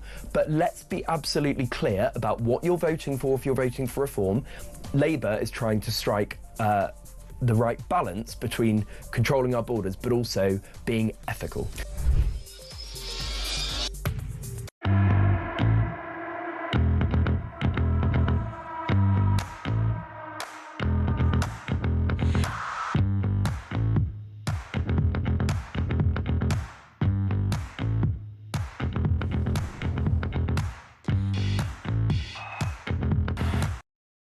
Across the UK, on DAB+, on YouTube, on your mobile, and on your side. This is Talk. Just had a look at my tweets there over the break. Thanks to everybody who has sent me a tweet at Peter Cardwell or at talkTV. Barry says, this is all theatre as usual. Nothing will stop them other than stopping them. Angela says, no, it won't solve the small boats crisis. If Shabana planned to detain and deport everyone who's illegal, which airports do now, that is the only plan that will work. And Angela sent me a lovely photograph of her watching the show on her iPad, which you can, of course, do. And indeed, if you want to download the new app as well, it's the Talk app. So if you've got the app on your iPad or your connected device or your phone or however you watch or listen to us, you can now download our new app. So the old one is being discontinued in a couple of weeks. That is the talkTV app. If you get rid of that one and then reinstall the Talk app, you can get it from Google Play or from the App Store on Apple. I did it in about 2 minutes, and if someone like me can do it who is all fingers and thumbs and knows very little about technology, believe me, you can too. My friend Colin did it the other day, although it did take him a little bit longer. But you can install the new app, and I'm currently winning the battle of presenters who have persuaded people to get the new app. So I do want to continue to beat Ian Collins this week. So if you do me a favour and do that maybe in the next break, I'd be really, really grateful. Rafi says, your institutions are packed with immigrants making the decisions. Of course they push for more. How blind do you have to be? And another person says, thousands of Jews came to Britain to escape the Nazis, and now they have to face a new Islamic enemy invited in over 40 years. Add to those the left-wing anti-Semites who sleep with the enemy. Says this person, well, Islam is not something I fear. Islamism, certainly, and the radical version of Islam is something I desperately fear and has been responsible for so many terrorist attacks in this country and elsewhere as well. Let's hear a number of voice notes now. Karen has been in touch on Angela Rayner. You got no morals, Peter? You got no principles, Peter? Tell you what, come and join us, the Labour Party. You can commit tax fraud, you can take gifts, you can lie on your CV, you can be anything you want, because we'll just take you and we'll feed the public this nonsense and we'll make it so convincing that they'll fall for it. Until we're in office, of course, and then we'll be exposed. But it doesn't matter by then, because then we're in and we can do exactly what we want. Tax fraud, take gifts, backhanders, clothes, spectacles, you name it, you can do it. Just come and join the Labour Party, people. Karen, I detect a note of sarcasm in what you're saying there. Thank you for your message. Mark has been in touch on cultural Christianity. Hi, Peter. Great show. Just something I've been wanting to talk about, which is cultural Christianity. People talk about this quite a lot. The way the country's going, the amount of immigration, and there's quite a lot of priests and vicars that are also talking about this stuff now. People need to stop wearing the faith as if it's a, you know, some kind of cultural skin suit, because it isn't. They need to, if they're serious about it, if they want to stop something like an Islamic rule coming into this country, which will happen in the next 20 to 30 years, then they need to come back to the faith. Mark, thank you for that. Ian's been in touch with a voice note as well. Morning, Peter. Ian from Hemel Hempstead. These so-called deterrents ending the pull factor, this 20-year wait for permanent residence, you really seriously think these people are going to be put off by the fact that in 20 years' time they might not be allowed to stay, or every 30 months it's reviewed? They're either going to get into the country and disappear, or get into the country and get their 20 years. And then we all know after 20 years, They're not going to be sent away. It's absolute nonsense, and I don't know why they're even talking about it as ending the pull factor. These people don't think long term. They just want to get here, get what they can now. It's going to make no difference at all. Ian, I think you make a really good point there about the fact that, you know, how many of these people after 17 and a half, 20 years are the government really going to turn around to say, OK, now you've got to go. Now we've decided, you know, you've been here, you've contributed to the economy, you've been working, you've been here legally because we've made you legal or given you some leave to remain kind of arrangement. You've had kids, you've got a house, you've got, you know, maybe your kids are going to university soon or whatever. And then say, right, now you've got to go. Like, the likelihood of that actually happening, I don't think they should be here in the first place. I'm not saying that for a second. I'm saying that the likelihood of that happening is very low. And all this extra bureaucracy, the Home Office doesn't work at the moment. They're adding lots of extra layers to this. They're making the system better, they would say, Labour would say, but it's actually more complicated. So can the system actually cope when it's failed to cope with, for example, processing, which is the major issue at the moment? Joe's in Derby and has given me a ring on this issue. Joe, you're very welcome to the programme. What would you like to say? It's a question or a point that was raised earlier on in relation to the sort of life they build and so on. Your caller just has alluded to it as well. If they have constructed, you know, an existence of some kind, or they've had children, or they've got married, or they've got property, or kids going to university, or whatever it is, the way I look at it is, if they are in fact an illegal immigrant and they have done it illegally, then the whole thing has been built on a lie. In as much as it has been built on a lie, then whatever it is, it's not legal. So the reparation for that, or the you know, the responsibility for that, doesn't lie with us as an individual or as a country. It lies with the person that did it in the first place. It doesn't matter how long they've spent building this facade, whether it's, you know, 5 years, 10 years, whatever it is. It all started on a lie. So in as much as, you know, you can argue the point that, you know, that they are sort of, that they now have this tendril existence in the country, it really isn't legal in any aspect. So from that perspective, there shouldn't be that much of an issue with the legal system saying, well, none of it stands, none of it's, you know, none of it should be allowed. I think a lot of people will agree with you, Joe. Tell me your thoughts on this new idea from Shabana Mahmood, what you've heard this morning. Do you think there's anything in it? Do you think it'll make the system better in any way, Joe? Again, that falls down to the will to actually implement it, and whether, you know, whether anybody will actually follow it through. As it's been said already, on paper, in black and white, it makes good sense. But you've got to have that, you know, that decision to move forward with it. And I just hope that, like many things in the past, it isn't just giving lip service to a problem and hoping everybody just goes quiet about it and then they just leave it alone. Well, but we are not going to go quiet about it, Joe. We're going to continue talking about it. And thank you very much for your call. I appreciate it. And Texter says, more utter rubbish from the government. They have absolutely no idea who is here already legally and then overstayed. So just stop with this constant new groundbreaking idea. The level of complete incompetence is shocking. They will never solve this now the country is completely broken. Stick your head outside Westminster and you will see Mahmood. Mike from York says, great show as always. Your caller nailed the key issue. If illegal immigrants arrive in this country, we shall never get rid of them. The threat of removing assistance will just drive them into the illegal immigrant underground network. The only way to stop this is to detain at the point of entry, hold, identify, and then deport, says Mike in York. And one more before the break says, this anonymous person says that here's a theory, Peter, based on my hearing speeches from the likes of the superb Jonathan Conratius and Douglas Murray. I believe the Home Secretary has aspirations to run the country. Slowly, more Muslims with hidden or semi-hidden extreme views will get voted into positions of power. They will temporarily disguise their extremist views, and once in power, they will change the political landscape of the UK and Europe forever. This is what scares me, and I know scares many of us with decent Western values, is the view of that person. Lots more to discuss. We'll talk about the BBC in a second, and whether Donald Trump is going to follow through and sue them for up to $5 billion. The fallout from all of this continues. The scandal continues to roll. Stay with us here on Talk.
Across the UK.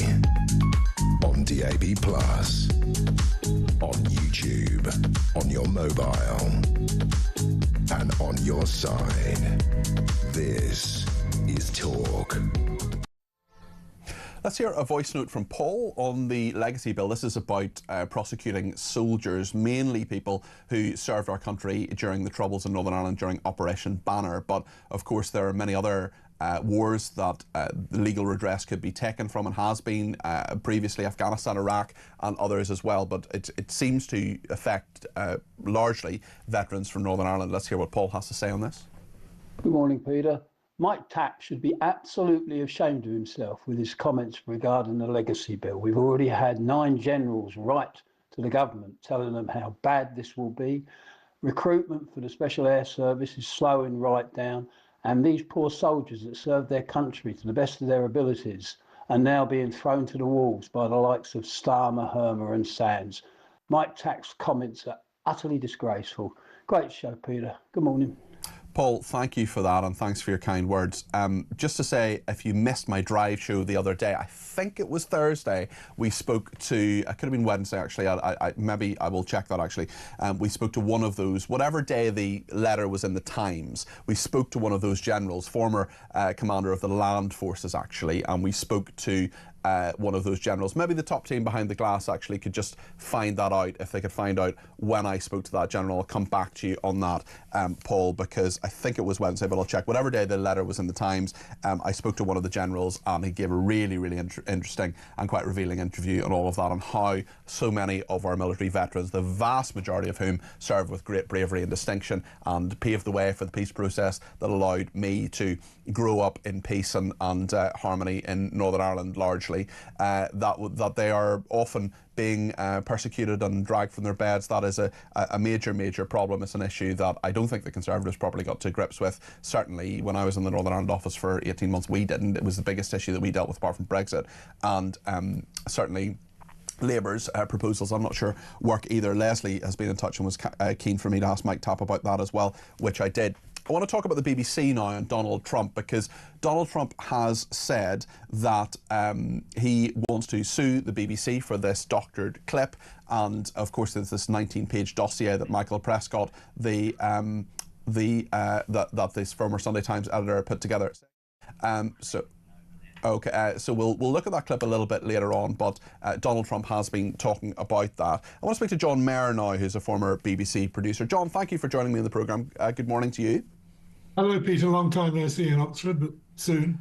Yes, indeed. We did meet up at Oxford at a lecture on the media. Hopefully I'll be there again this year. The Get Us Trust, which is led brilliantly by John Riley, although he's not as handsome and debonair as his predecessor as chairman of that organisation, I must say. He's more dynamic there, isn't he? Yes, thank you, John. Should Donald Trump sue the BBC for Look, Peter, this is an absolute nonsense. This is our BBC. It's the British Broadcasting Corporation. It's not the Trump Broadcasting Corporation. It's got nothing to do with him. Who does he think he is? He's actually trying to bankrupt the BBC. Look at that figure, $5 billion. That's the entire license fee for 1 year. Come on. He may be able to silence the American media. He's virtually closed down PBS, virtually closed down NPR. He's attacked the networks. He's attacked the New York Times and CNN. And some of them have given him money. Isn't he entitled, John, isn't he entitled to legal redress? Maybe not £5 billion, but isn't he entitled to legal redress if he has been libelled by the BBC? He's entitled to an apology for a pretty crass mistake by the BBC. It wasn't a mistake. It was a doctored piece of footage. That's a lot more than a mistake, John. Well, I'd say it's a mistake by the producer. Let's be kind. It's more than a mistake. Let's not be kind, because this is something that has brought the BBC into crisis. It's made the Director General resign eventually. The Chief Executive of News resign. It's a bit more than a mistake. Yeah, but hang on a minute. The programme wasn't shown in America, and Donald Trump won his election 2 days later. So how did it damage him? It was still wrong. I'm not saying necessarily. It's indefensible, Pete. It's indefensible. So, John, let's say you had a hip replacement and it went wrong, God forbid. Should you sue the NHS? I mean, that's public money as well.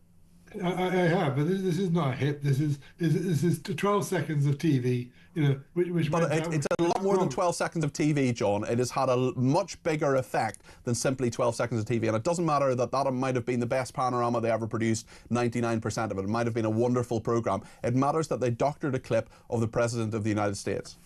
It does matter, and they've apologised, and they were wrong, and nobody's trying to say they were right. So the President of the United States is determined to kill the BBC. It's frightening. He's not going to get 5 billion quid. He's not going to get £1 billion. He shouldn't get a penny.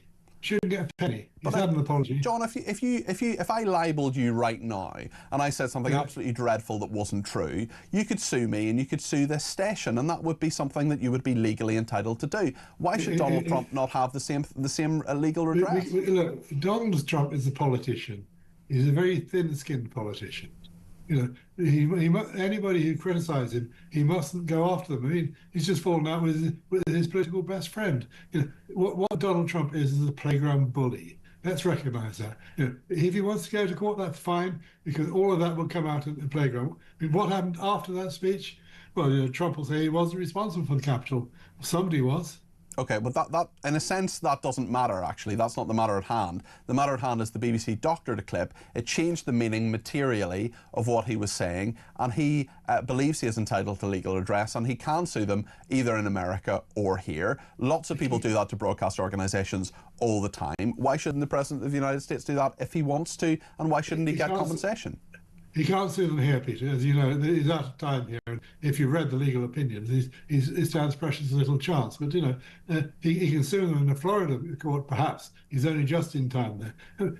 He is the President of the US. He's a politician. Politicians get stuff thrown at them. They have to accept it. That's part of the job. Not if they're lies, not if they're doctored clips. I mean, it's fine. It's fine. No, hold on, John, hold on. It's fine for me to say this morning, Shabana Mahmood has a plan that I think probably isn't going to work on immigration. It's probably a nice idea, but I don't think it's going to work. That's fine for me to say. That's fair comment. That's reasonable. If I were to start calling Shabana Mahmood all the names of the day and make allegations about her private life and say that she's a criminal and say that she incited violence, she could very reasonably sue me and sue the station.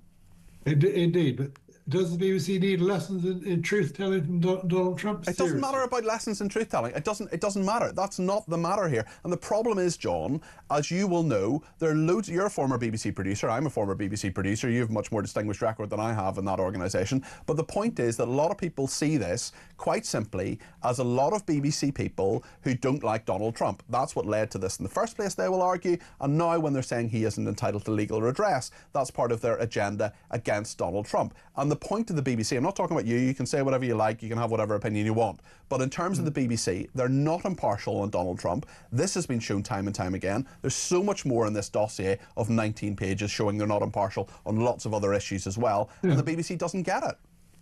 Well, the BBC did get it because the chairman has actually written to Donald Trump. Yeah, once it was revealed, once it was put in the public domain, not when it was done behind closed doors for months and months and months and months, John. No, I mean, the BBC have been very stupid on this, Peter. You know that. They knew about this in February. They discussed it in February, they discussed it in May, and then they discussed it again in October, by which point it was too late. The answer would have been very simple. In February to say, look, we've since discovered this, and we made a mistake. We're very wrong. We're very sorry. Okay.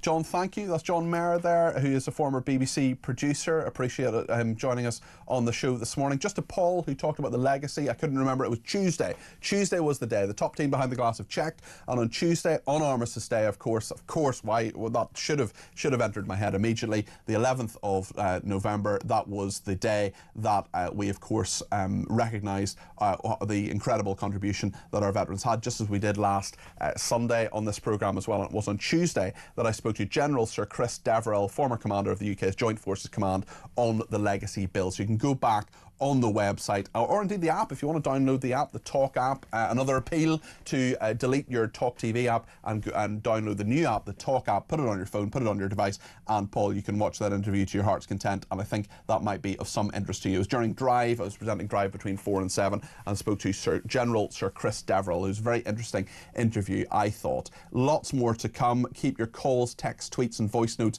coming in. Lots of your opinions coming your way in just a second here on Talk. Stay with us.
have to make a serious argument against the alternative, which is reform, and reform would send women and children back to Sudan and Afghanistan and Eritrea, where they might be tortured, raped or killed. And if you're okay with that, because if your view is, well, not my problem, Gov, crack on, that's your view. But let's be absolutely clear about what you're voting for if you're voting for reform. Labour is trying to strike the right balance between controlling our borders but also being ethical.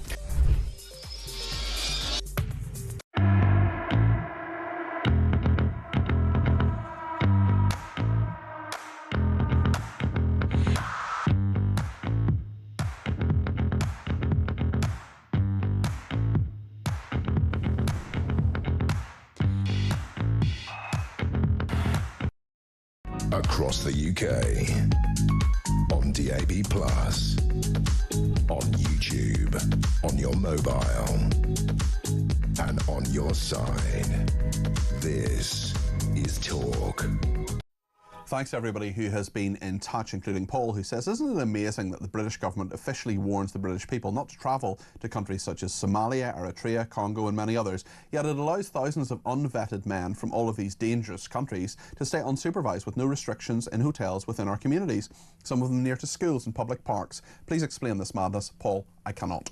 Sharon from Staffordshire says, it's always a pleasure to see you. I'm impressed with Mahmood. At least she's the first Home Secretary to come up with a decent plan, says Sharon. So more support for Shabana Mahmood there. What do you think about this? 0344 499 1000. Jane says, immigration won't be solved because they don't want to solve it. Angela Rayner loses her job and then wants a bigger one. They always get rewarded for failure. Stephen in London says Mahmood will do precisely nothing like all her predecessors and those who may follow her. Well, Stephen, this is major legislation. They're talking about real change to the immigration system. I'm not saying it's necessarily going to work or that it's perfect or that it's going to solve the problem, but it is change. They are doing something. Sharon says she is definitely right. Migrants are definitely ruining this country, and to be honest, our country is already ruined.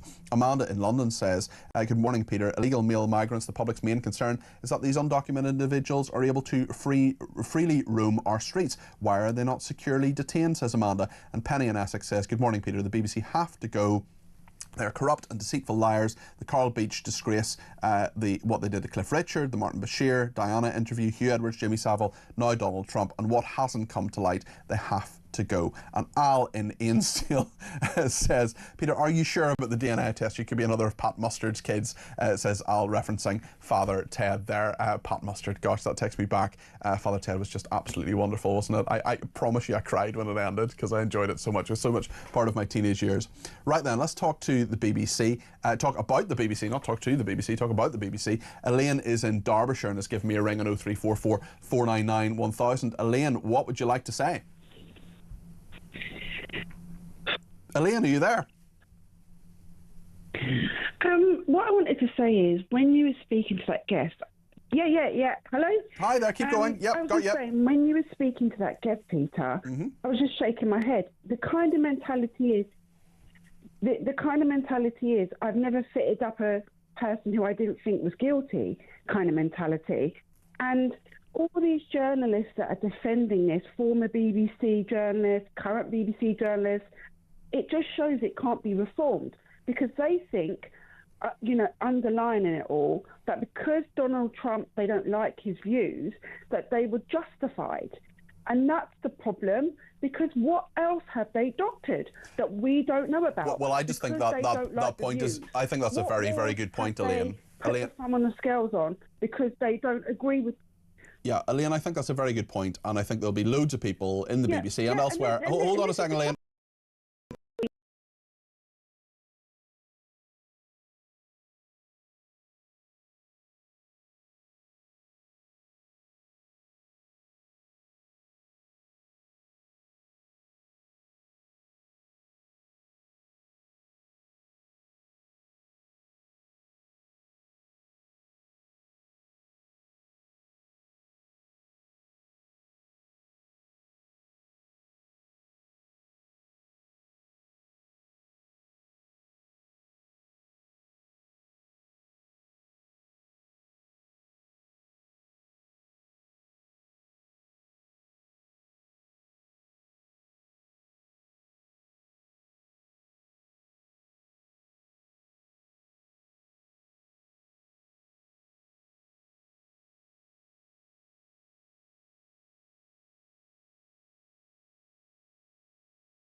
get them all to your phone. You can listen to them, or you can watch them. The new app is much better than the old one. Up in just a few minutes here on Talk. Do stay with us and get your call in too.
Across the UK, on DAB+, on YouTube, on your mobile, and on your side.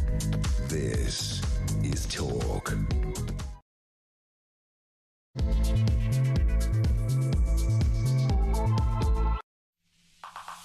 Hello, this is Talk. Good afternoon. Great to have you with us. I'm Peter Cardwell. Can I just apologise in the last sort of 10 minutes or so? We've had a couple of technical errors. If you're watching on the screen, it may have gone black. I hope you continue to hear us. Anyway, we seem to have got it fixed now. Minor technical issue. I must apologise for that. But listen, we're here right through to 1 o'clock and there's loads to talk about. If you want to get your call in, your voice note, however you want to communicate, I want to hear from you, whether it's on the migration plan, whether it's on what Reform UK is saying. We're going to talk to them in just a second, or whether you want to ask me, who do you think you are? Because my DNA reveal is coming up in a few minutes time, and that's going to be an interesting one to me anyway. I hope it is to you as well. 0344 499 1000 is the number to call. You can text me 87222 with the word talk in your text. You can tweet me at talkTV. You can send me a voice note, send me a WhatsApp text message, or give me a ring on 0344 499 1000. And if you just keep your voice notes to less than a minute, we'll get as many of those on the air as we can between now and 1 o'clock. So thank you for your company. Thanks for bearing with us with the slight technical issue. Hopefully it's all fixed now, and we'll be with you loud and clear on the screen and on the radio between now and 1 o'clock. Stay with us. Sandy and Paul are having a little discussion on Twitter that I've seen. Sandy Tregent, thank you for your support this week, by the way. Sandy said some nice things about us. Yes, Peter, this is perhaps less supportive. She says, yes, Peter, the migrants come here for a better life. So what? I could have a better life in Tenerife. I can't just rock up there and live for free in one of the hotels, can I? Paul says, did he really repeat that ridiculous mantra? Oh my goodness, just because they're in search of a better life, i.e. to live off us, doesn't entitle them to live in this country. Paul, I didn't say that. I don't think that for a second. If they're so clever and marvellous, then they should stay put and build a better life in their own countries. And Sandy says, Peter said it, yep, gobsmacked. Now, Sandy, I was simply, look, people do want a better life, and that's why they come to other countries. That's why they migrate, whether legally or illegally. That doesn't give them the right to come here. Australia is a lovely country. My aunt lives in Australia. I have some other relatives who live in Australia. If I wanted to go there, New Zealand, I was there for 5 weeks a few years ago. I loved it. It was brilliant. But if I wanted to go and live there, obviously there would be a process to go through, and that has to be legal. It has to be done properly, and it has to be, if they need me to go there, not that I'm going to, but if I wanted to, then there has to be a process, and there has to be a process here too. So I'm not saying that anybody should have a right to be here. Of course, I'm not saying that for a second, and people who arrive here legally shouldn't have any right to be here. But Shabana Mahmood, who is the Home Secretary, has a big new plan that she's going to talk about in Parliament tomorrow. We'll cover that on Talk Drive. I'm here between 4 and 7 on Monday and Tuesday, and then I'm off on holiday. Lots of people getting in touch about all of the aspects of this plan, including Yvonne and Solihull. He says, Peter, it's absolute rubbish. Within only a year, these individuals will go underground. No ID, still poor integration, criminal behaviour. So they will no doubt make moves to have babies and convenient relationships whose children will no doubt be in a school or develop a disability or a health problem, which persuades every left-lovey judge to let them stay and ruin our society even more, says Yvonne. Shane says, of course, Trump is right to sue the BBC. We've talked about that with John Mayer a little bit earlier on. That's provoked quite a reaction as well. Trump is the victim, Shane says, of a deliberate attempt from those in the BBC to portray him in a certain way to suit their narrative. More is the question, why are we still being taxed for this organisation? And plenty of tweets coming in on this as well. I'll just read out a couple of those before we speak to Alex Wilson. Jan says, I find it indefensible that John Mayer can and always does defend the BBC and still can't see the issue. You could say, is the BBC running through his veins? It's in his DNA. Waiting to see who's in yours. Who do you think you are? Says Jan. My DNA reveal is coming up a little bit later on. I did this a few weeks ago. In fact, probably a couple of months ago now, actually. I don't know the results, and I'm a bit nervous, to be brutally honest. My parents are at church at the moment. Hopefully they won't get a rude awakening when we get this DNA reveal. And just finally, before we go to Alex, thank you to Tad, who said, Father Ted was brilliant. I wish I could give that duplicitous piece of trash Keir Starmer a Bishop Brennan. Regards, Tad. And if you're a fan of Father Ted, you'll know exactly what Tad is referring to. It was when Father Ted had to kick Bishop Brennan up the, his behind, I'll not say the word, at 7 minutes past 12. Let's speak to Alex Wilson. He's a Reform UK Assembly member. Alex, it's a real pleasure to have you on the programme this afternoon. How are you? Morning, Peter. Great to be with you. Hope you're well as well. Yes. Tell me what you think about Shabana Mahmood's plan. Will it work? Is it something that you think has anything in it that could actually help us solve this major, major issue of immigration in our society? Well, I'm going to start by doing something slightly unusual, and that's actually giving a little bit of credit to a member of the government, i.e. Shabana Mahmood, because it seems like she's the first member of this government, they've been in for, a year and a half now, who's actually really acknowledged there is a genuine problem here with illegal migration. And she's trying to come up with something that goes beyond just the mere platitudes of smash the gangs, one in, one out. So give her some credit for that. I think the idea of extending the period before they can be eligible to claim benefits and so on is a laudable one. The problem, though, and there are two problems. Firstly, nobody in this government is prepared to actually withdraw from the various international legal agreements, for example, the ECHR, which would enable us to actually have a proper tougher approach. And secondly, she's still a member of the Labour Party. She will be hamstrung by her own parliamentary party. We saw when the government tried to, not even cut welfare, but just trim the growth of welfare, the parliamentary party wouldn't let the government do that. And I think she's going to run into exactly the same difficulty here. I think that's a very fair point, Alex, and we've already seen a number of Labour MPs who aren't happy with this, even before all of the provisions are announced with this. So Keir Starmer is in office. Is he in power? Some people will say he's not. He's got over 400 MPs, but can he actually get this through? That's a big, big question, and I think you're right to raise it. What would Reform UK do on immigration? What would your policy be? Because it would be stronger than this, from what I remember. Yeah, absolutely.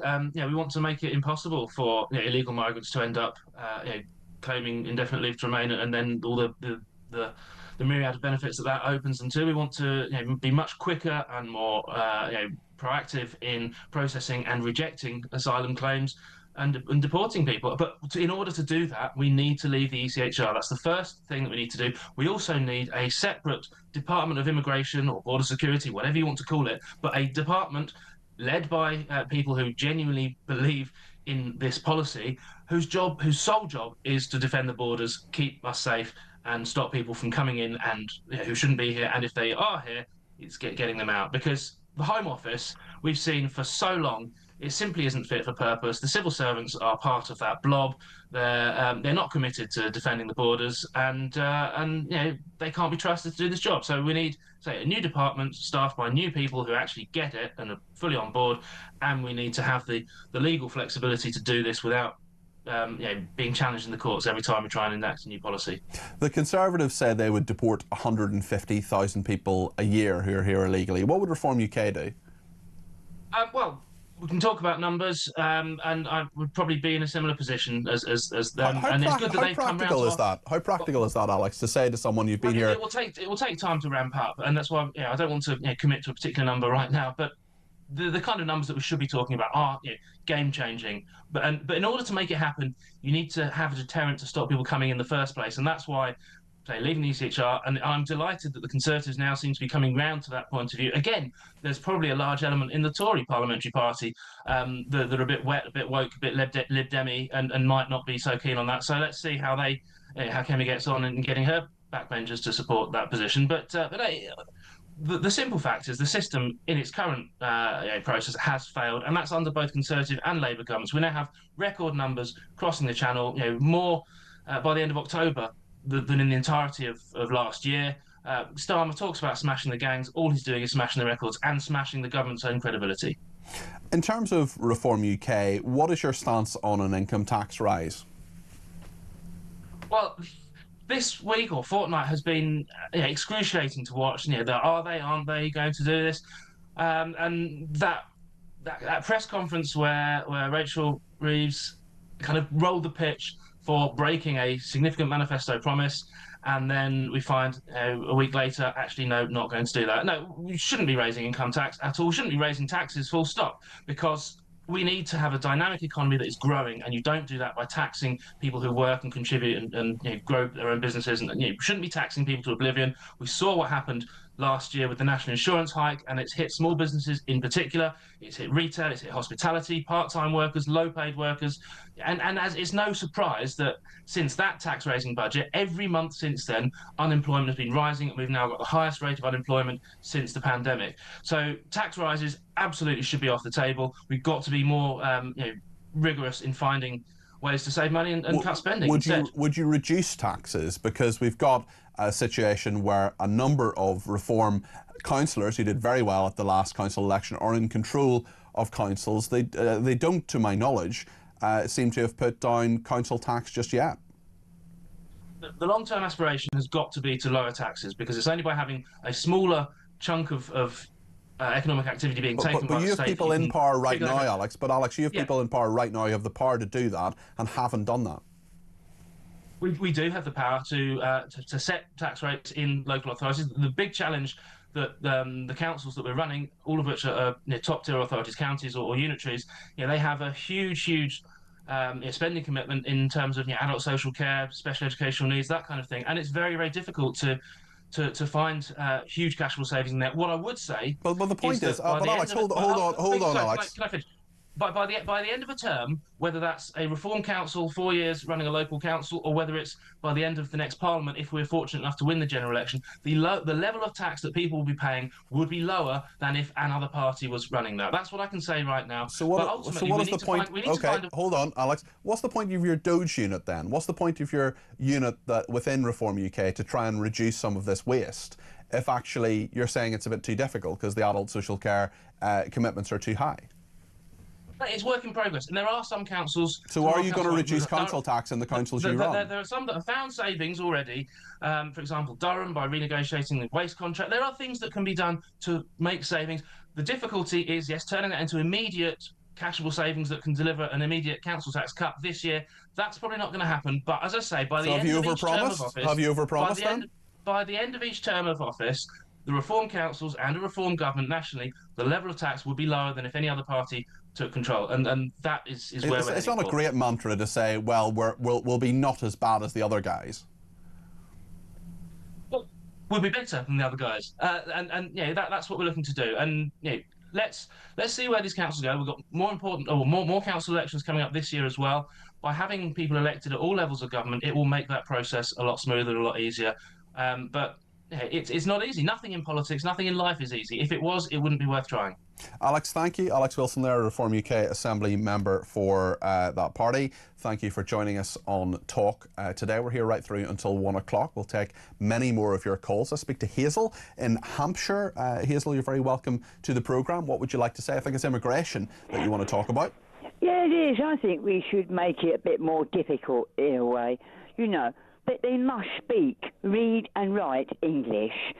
That'll sort of put them off a bit, Yeah, well, what the government does say is if you want citizenship, you've got to have English to, I think, GCSE or maybe even A-level standard, certainly GCSE standard anyway. Do you think what Shabana Mahmood is doing is making it different, is making it more difficult, and maybe will actually help solve the problem? Well, how about if they come here as single men, most of them, and they end up getting married or pairing off with a woman? I think any children that they have should be made dual national. That means that the child will not be a foothold. You will be able to deport them if they need to be. Without them saying, oh, well, the baby's English. The other country would need to agree that, though, wouldn't they, Hazel? That might be a bit... The other country would have to agree that too, of course, though, wouldn't they?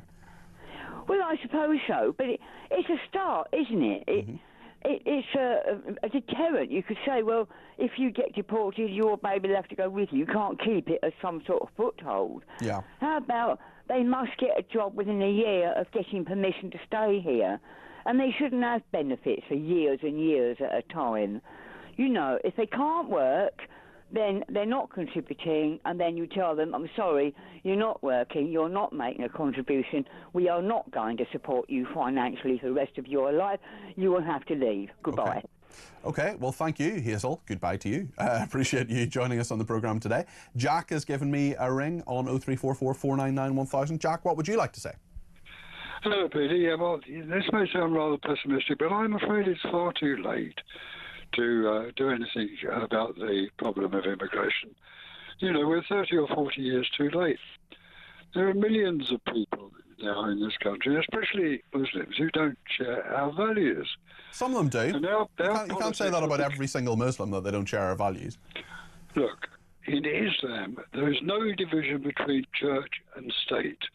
It's not like Christianity. With Christianity, there's none of this pay unto Caesar stuff. Yeah, but Jack, what you're saying is that every single... Hold on a second, Jack. Hold on a second. You're assuming that every single Muslim in this country agrees with every single thing that's in the Quran. And, I mean, there are loads of people who describe themselves as Christian who do not agree with everything that's in the Bible. I mean, there are different degrees of this, are there not? That is true, but a Muslim will always vote for a Muslim. That's not always the case, Jack. You cannot make that stereotype. It's true in 90% of cases. Okay, well, I don't know if that's true at all, and I do know many Muslim people who subscribe to British values and are a good part of our economy. And I think, look, I totally agree. Islamism, the extreme version, the type that wants to kill us and doesn't like anything about our way of life, that is a real threat. Sorry to interrupt you, Peter, but there is no such thing as Islam. Yes, there is, Jack. No, there is not. It's a term invented by politicians and people in the media who are afraid that if they criticise the actions of certain Muslims, they will be seen to criticise Islam. I am very happy to criticise many... different interpretations of the Quran. Yes. And some of them are right and some of them are wrong. But that's exactly what Islamism is. It's a bad interpretation. It's a terrible interpretation. No, that's what you think. So are you honestly telling me, Jack, there aren't different interpretations of the Bible, for example? Yes, there are. Okay, so why can't there then be different interpretations of the Quran? Yes, but people like Chuck, you don't know whether the interpretation is right or wrong. And you call it Islamism because you're scared to criticise. I'm not scared to criticise. Come on, Jack. Have you watched my programmes over the past number of years? I have criticised. Well, I don't watch you. I haven't got to tell you. I listen to you on the radio. Okay, well, you listen to me on the radio. You will know then, Jack, that on many, many occasions I have criticised Islamic leaders, I've criticised imams, I've criticised things that have happened in mosques, I've criticised radical preaching, I've criticised people who come out who are pro-Palestinian, who are on those marches, who happen to be bastardising Islam and putting it into a version which is not correct and which is a real threat to the way of this country. It's not correct, and you're careful to call those sort of people Islamists. They are. Rather than Muslims. They are. They are Islamists. No, there's no such thing. There is, Jack. I'm sorry. You're factually wrong. There is. Islamism is a version of Islam. You're telling me that what's his figure called Chowdhury is misinterpreting the Quran. You know more than he does, do you? I don't know more than he does, but I can tell he's misinterpreting it. He is. Look, I am not saying. I'm not misinterpreting it. Jack, listen to me just a second. I don't subscribe to the Bible, I don't subscribe to the Torah, I don't subscribe to the Quran, I don't subscribe to any religious text. I am agnostic, okay? I have no active faith. I am not sure. I am not knowing, okay? So I'm not saying that the Bible is completely correct. I'm not saying any of those religious texts is completely correct. What I do know is that the Bible is completely correct. Okay, that's fine. But what I do know is that people like Anjem Chowdhury, who is a hate preacher, who has no role in this country, who should not be preaching what he preaches, who should not be saying to people that they can destroy our way of life, he is very, very different to many Muslims who do not believe what he believes. And simply because... Hold on a second. He is not an Islamist. He is. He is. No, he is not an Islamist. Okay. It's just because you've decided that his interpretation of the Quran is wrong. So instead of calling him a Muslim, you call him Islam. Well, he's a Muslim and an Islamist. Because he's both of those you're things. frightened that you'll be thought to be... In what way am I frightened? Jack, in what way am... You're frightened to criticise Islam. I've criticised it on many occasions. There are many things about Islam I don't like. You criticise Islamists and Islamism. You don't criticise Islam. Okay. It's not a peaceful religion. Muhammad himself led an army in the furtherance of Islam. He killed people in the furtherance of Islam. There are many deaths in the Bible. There are many deaths in the Torah. There are many holy wars that have occurred because of Christianity and because of Judaism. Yes, but Christ would never have led an army, and nor would any of his original disciples. They went about the world preaching the gospel, unarmed, often at the expense of their own lives.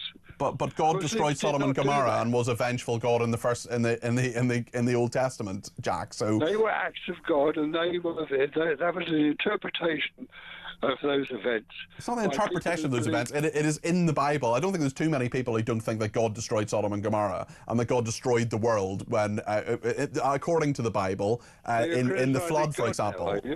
Sorry? You're criticising God now, are you? I'm criticising God for...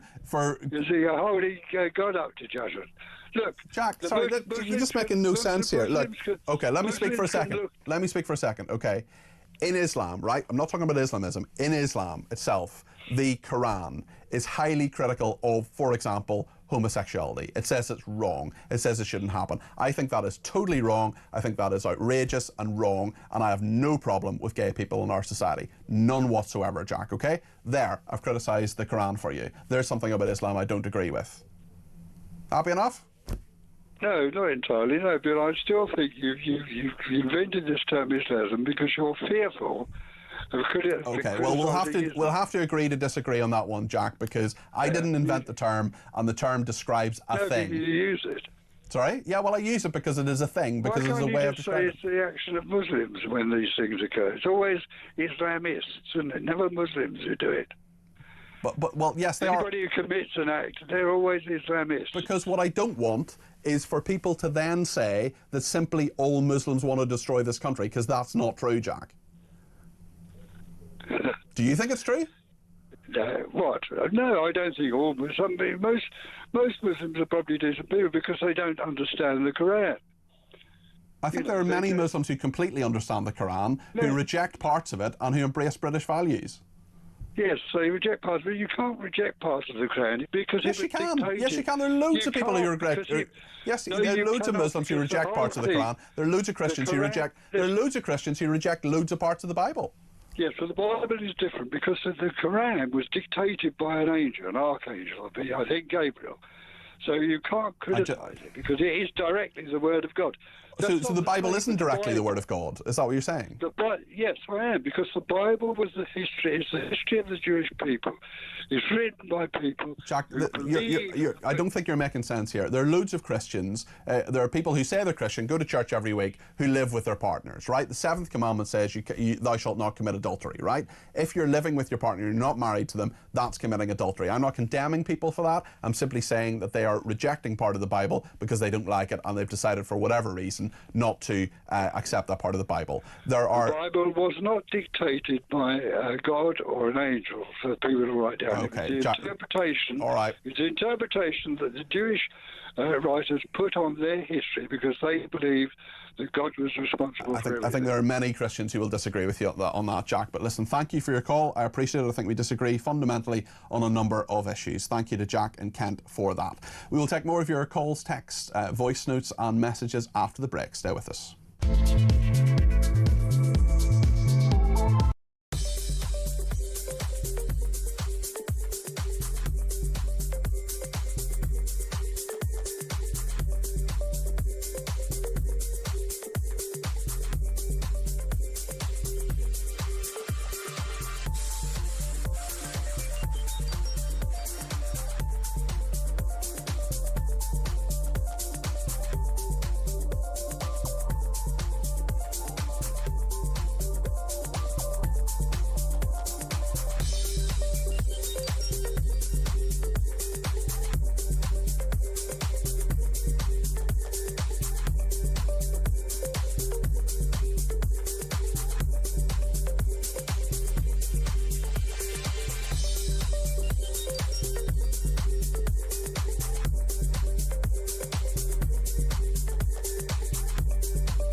Have to make a serious argument against the alternative, which is reform, and reform would send women and children back to Sudan and Afghanistan and Eritrea, where they might be tortured, raped or killed. And if you're okay with that, because if your view is, well, not my problem, Gov, crack on, that's your view. But let's be absolutely clear about what you're voting for if you're voting for reform.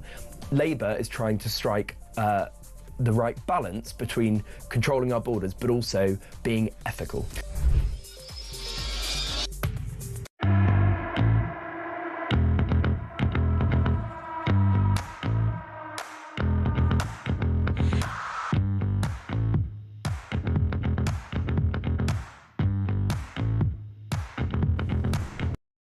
Across the UK, on DAB+, on YouTube, on your mobile, and on your side. This is Talk. Well, that was quite a chat with Jack there. I'm not afraid of Muslims. I'm not afraid of Christians. Well, there's one Christian I'm quite afraid of, but it's not really because she's a Christian. In fact, she may well come into my DNA, which we'll be talking about in a minute or two. I've just had a fascinating chat, actually, with the top team behind the glass, Chris, the producer, because I don't know what's coming up. I don't know any of these clips or any of the information that's coming up with the DNA. I literally know nothing about it apart from I put a little swab in my cheek, put it in a little tube, sent it away, and all will be revealed. So, Peter, who do you think you are? You may well have asked on many occasions. We're going to find out in a few minutes' time. In the meantime, I want to hear a voice note from Jason on immigration. Peter, it's Jason from Romford. All this talk about what they're going to do with the immigration, it's literally just talk. There is nothing. Telling people they can't stay here in 10 years' time or 20 years' time is immaterial. There's hundreds of thousands of people here that need to be got rid of. They're not going to contribute anything. They're never going to provide anything to this country other than what they will take for themselves. They're not going to be British. They're not going to integrate. They're not going to learn the language properly. She's amazing because everyone keeps saying that the English is the hook. Why do they need so many interpreters? We're just being had over, and these people in charge will never do anything about getting rid of it with mass deportations. That's the only way you're going to deal with it. Mass deportations, then no one will come because they know they'll go straight back.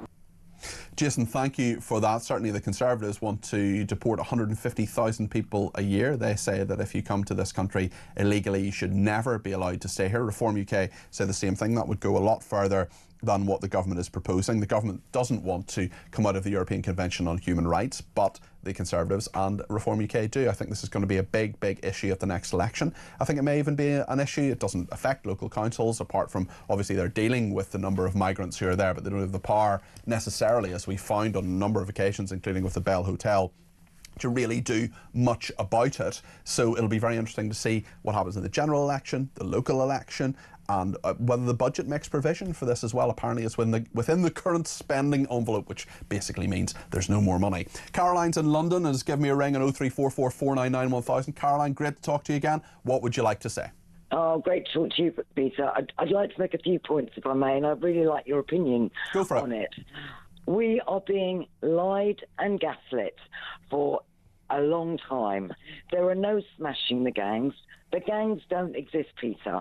There's been independent journalists hanging out for weeks in the sand dunes on Calais. They are seeing French police come along with a whole busload of illegal immigrants. They are then getting off the bus, taking their shoes off, their socks off. There's a rubber boat waiting for them, and the French are walking them to the shore. And this is all gaslighting. Our country is on the precipice, I'm sorry to be this blunt, of being taken over. Now, can you imagine all the Nazis that were coming over the British Channel? If we let them in, there's no difference to that now. These are not asylum seekers. They are illegal immigrants, working age. There are rapes going on every day, God knows what else. And no politician, not even Farage, is telling us the truth.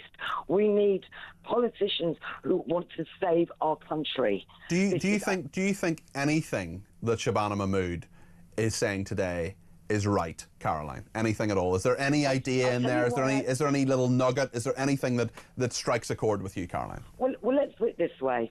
They want to do checks. How do you check someone that comes across the channel with no papers? How do you check them? You can't. Yep. That's number one. True. It's just impossible. So that's complete gaslighting. Well, they say that there is. I'm not necessarily disagreeing with you, Caroline. I'm simply saying what Mike Tapp said to me earlier on. They talk about biometrics, facial recognition, ways to identify people. But my question would be to the migrants: if you want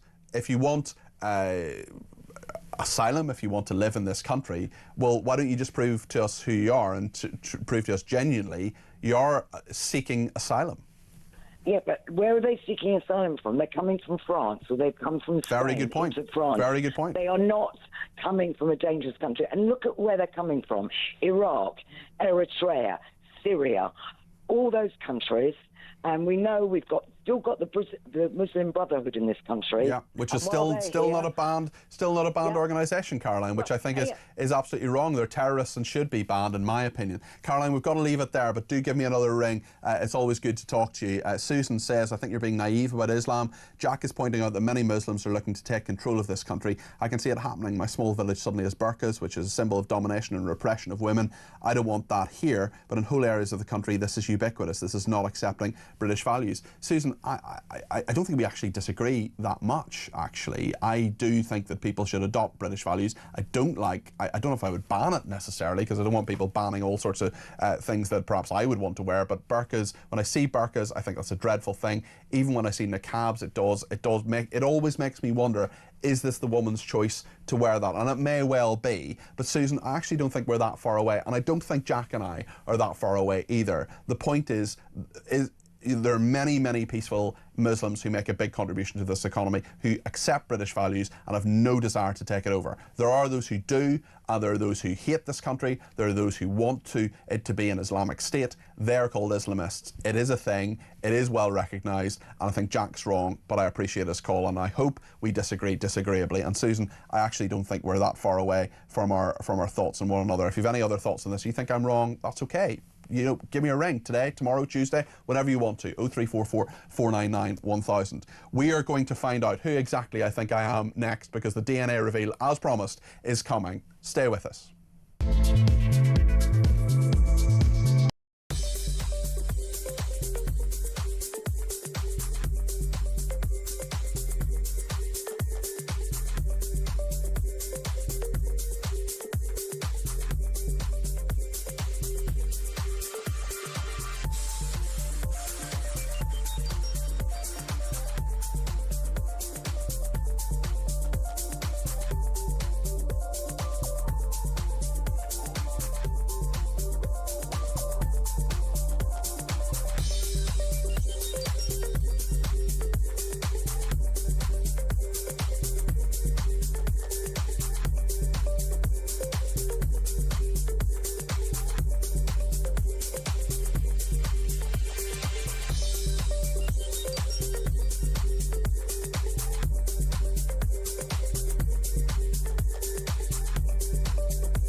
Across the UK, on DAB+, on YouTube, on your mobile, and on your side. This is Talk. So what usually happens is that top producer Chris and I have a chat before the show, Thursday, Friday. We get the show together, we talk about the different guests, print out various bits of information, and I generally, this may come as a shock, I generally know what I'm talking about, although that is me saying that.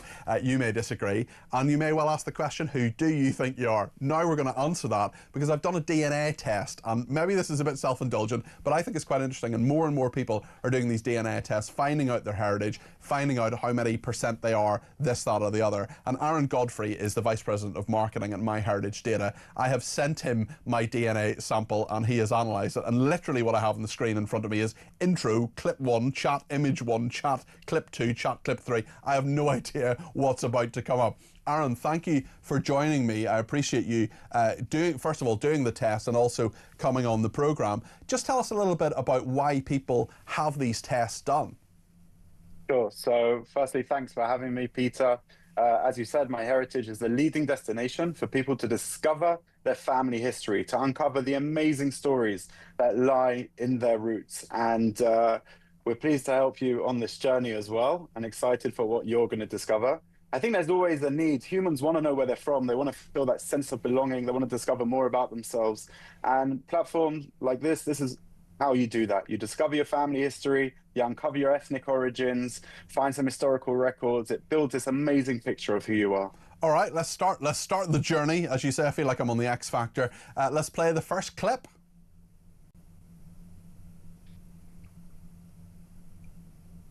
It says, Peter, you are, and then it's got the globe has come up here if you're watching on the screen, and it's apparently I'm from Scotland. Apparently I'm from Scotland, I'm from Ireland. It's animating at the moment. Can you just talk us through this, Aaron? What is telling us? Sure. So what you're seeing here is a video of your DNA results. So as you mentioned, you did a little cheek swab and you sent it to our lab a few weeks ago. And what you get from that is a breakdown of the ethnic origins within your DNA and any relationships you have to other people who you share DNA with, who are your DNA matches. And we looked at your DNA and the full picture, it was just on the screen, has disappeared now, but I can break it down for you. Your DNA shows that you are 55.7% Scottish and Welsh. Wow, okay. 22.6% Irish. 22.6% Irish. The number of people are going to be interested in that. My friend Frank, for example. Don't worry, okay. We're going to cover it. Yep. 17.6% English.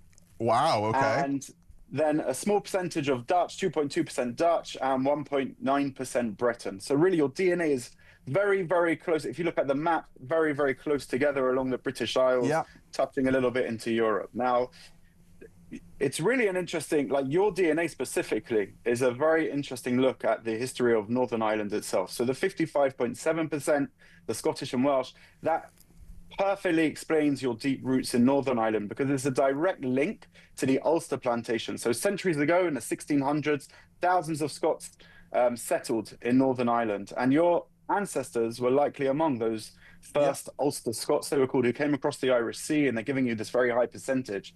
And your mum's maiden name, I believe, is McLaren. That's right. So we know the McLarens are from 6 Mile Cross area in County Tyrone. Yeah, that's right. It's believed that the 3 McLaren brothers came from Scotland with King William of Orange in 1690. Wow. And settled in the area of 6 Mile Cross. So all the McLarens living there now are probably descendants so of you can these actually 3 brothers. trace back my mother's family, the McLaren family, back to the Glorious Revolution, back to King William of Orange.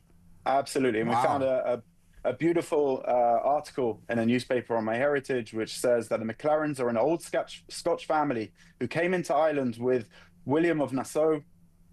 Being soldiers in the army, the Scotch McLarens have ever been noted as warrior family. There we are. And whether they spell their name as McLaren or McLaren with a capital C, the military mottos of the family still shine forth in all the glittering array. The 6 Mile Cross McLarens are descendants of 3 soldiers. So it's been written about since, this is from the 1890s. Yeah. Wow, so you have deep roots there. And back to, if it's King William of Orange, then we're back to 1690 as well. So even further. My mother doesn't like me talking about her on the air, but I will tell you something. That warrior DNA has gone down to her. Let me tell you. We've got an image coming up now. Shall we go to the next image? And so tell us what's going on here. Sure. So as I mentioned, one of the things you get with your DNA results are not only your ethnic origins, but we also find matches, people with whom you share DNA. And they're also in the database. We have millions of users all over the world who have done a MyHeritage DNA test, and they're often connecting with each other, finding new relatives. We have amazing stories, adoptees looking for their biological families. We have other people who are just curious to find out where their family might live. These 6 people that I see on the screen here, I don't recognize any of them. Am I related to them then? Right. So we found you have about 25,000 DNA matches on MyHeritage, which are from all over the world: US, UK, Australia, Canada, and New Zealand. Now, this family include Bob and Ange Pearson. Who are they? So Bob is actually your grandmother Ida's first cousin. Okay. And you were matched to him. Now, Bob has a sister called Glenda, and Glenda sent you a message. Are we able to play that message for you? Oh, wow. Okay. Yeah, we are. Hello, Peter. I'm Glenda Hamilton, first cousin of Ida, your grandmother. My father, Matt Hamilton, was her uncle, and he left Ireland when he was 17 years old. In 2000, I was able to travel and stay with them at 6 Mile Cross along with my niece Sarah. Ida invited all our local relatives to come for an evening meal. It was a wonderful evening. After visiting with Ida and Lexi, we had an afternoon visit to your own parents, Sandra and Ken, at Portadown, which was very special also. Peter, I hope this special occasion has affirmed you splendidly for all your accomplishments to date and inspires you to continue seeking excellence in your profession and your contributions within your community going forward. And remember always, we come from very good stock. All the best. That's lovely. Gosh, that's really nice. I'm really glad that she met my parents as well. That's very nice. That's just one of the 25,000 relatives we found for you. That's a lot of Christmas cards you have to start writing, I think. Certainly, my goodness. With the basic information you gave us, we were able to build out a family tree on MyHeritage going back 8 generations, and we found some incredible stories, including we found an amazing story about your great uncle, Robert McLaren. He was your grandfather's brother. He was a sergeant navigator in the Royal Air Force. I know this story. Yeah, we're very proud of him. Yeah.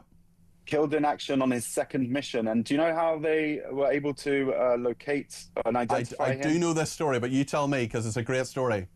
So you know, it was just 20 years old. It was 1944. He was shot down in the Lancaster bomber on his second flight ever, and very difficult working under fire in the darkness. That's the role of the navigator. And after the war, his body was identified by a silver cigarette case bearing his initials, and then he was eventually laid to rest in the Berlin War Cemetery, and we have records of that on MyHeritage as well. I've been there. I've been to the cemetery. I went in 2012 actually, and the cigarette case was given to him by his girlfriend, and in fact she spelt his surname incorrectly. She spelt it MCC rather than MCL, which is how you spell McLaren. So that was part of how they identified him as well. And I think it's my cousin Ruth who has the telegrams that were originally sent to his mother. And actually this week, I mean, it's particularly poignant because of Remembrance Sunday last Sunday and Armistice Day on Tuesday. So we remember Charlie McLaren, Robert Charles McLaren, Charlie McLaren, of course. I think there's another clip that you want us to play now. Shall we play this now? Sure. Hi Peter, my name's Russ McLaren. I was born in New Zealand, but my grandfather, Thomas John McLaren, immigrated from 6 Mile Cross, County Tyrone, Northern Ireland in 1930. He never went back, but we did, my wife and I, Lois. We visited 6 Mile Cross in 1988 to find out about our family history, and we ended up on the doorstep of Ida and Lexi McLaren, who turned out to be relations of ours and your grandparents. Ida invited us in and rummaged around in her kitchen drawer, pulled out a photo of myself, my brother and my parents at a picnic in the 1960s. Lexi always thought that we were cousins, but he was never quite sure how we were related. I was pretty excited to see that we have a DNA match on MyHeritage, so it's pretty likely that we are cousins. I've also downloaded your book, and it's looking like it's going to be a really good read, so I'm looking forward to reading the rest of that. I've never met that guy. I don't know if I ever will, but this is kind of an emotional experience, actually. Do many people 100%. find that? So many people. I mean, everybody gets matches and then they start speaking to the matches, working out how they're connected. And this collaborative nature of family history, where you can build your family tree, invite people in to add the information they know, helps you have a much richer experience. And conversing with the people with whom you share DNA just opens so many doors. It's just such a worthwhile thing. As I mentioned, it really helps you get a sense of belonging. I'm thinking a lot about my grandparents as well. I'm really proud of them. Really great people. Ida and Lexi. Can we go to the final image now? Maybe you can talk us through this. Absolutely. So this is a picture of your family tree that I mentioned. It's going back 8 generations, just based on the basic details we had from you, the parents' names, your grandparents' names. I don't know if you have the image there on the screen, but yeah, we do. We actually there's another image we found of your grandmother Ida's grandmother. So your great-great-grandmother, whose name was Annie Dunbar. She was born in 1870. And we actually found an old photo of her as well. It's on one of the other screens that you have there. I don't think we have that just at the moment, but I will have a look at it after the show. I think you did email it through. Yes, my grandmother's middle name was Dunbar, Ida Bell Dunbar McLaren.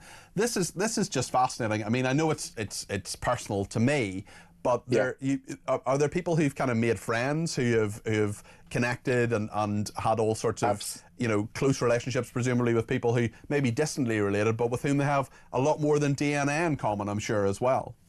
Absolutely. Anyone who searches MyHeritage DNA will encounter amazing stories of people who have reunited, long lost family members, or just people like you who just did a simple cheek swab and got back some amazing anecdotes about their family history. I strongly suggest, especially now as we're gearing up to Black Friday, the MyHeritage DNA kit is only £29. Okay, so all right. It's never better to ever do it. You've had your plug.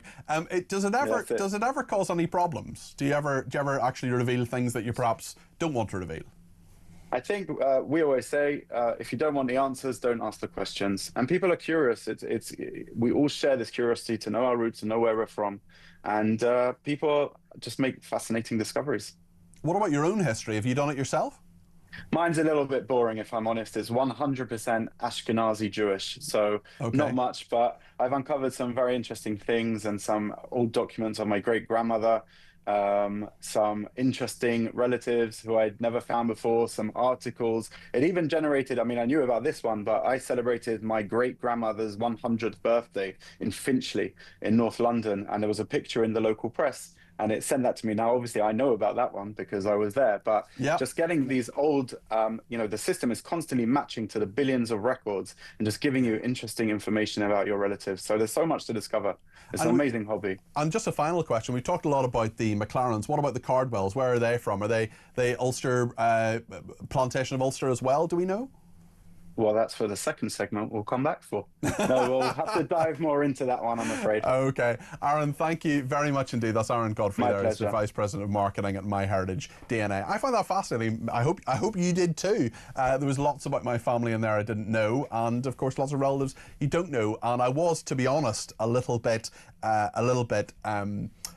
worried about that. I didn't know where it was going to go. I didn't know anything. So thanks to the top team behind the class for knowing all the information and guiding me through it very, very well as well. Penny says, your DNA results are similar to mine. I get DNA matches by email every week.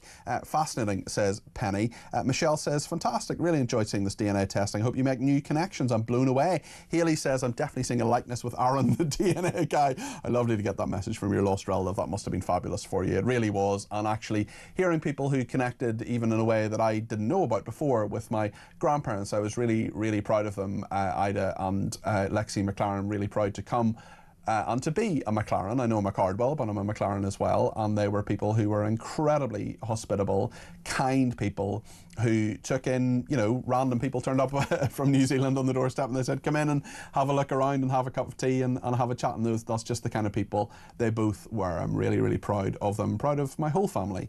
And everybody, I'm looking forward to Christmas and seeing my family again. That was kind of an emotional experience for me, to be brutally honest. I'll take more of your calls, texts, tweets and voice notes after the break. Stay with us.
Have to make a serious argument against the alternative, which is reform, and reform would send women and children back to Sudan and Afghanistan and Eritrea, where they might be tortured, raped or killed. And if you're okay with that, because if your view is, well, not my problem, Gov, crack on, that's your view. But let's be absolutely clear about what you're voting for if you're voting for reform. Labour is trying to strike the right balance between controlling our borders but also being ethical.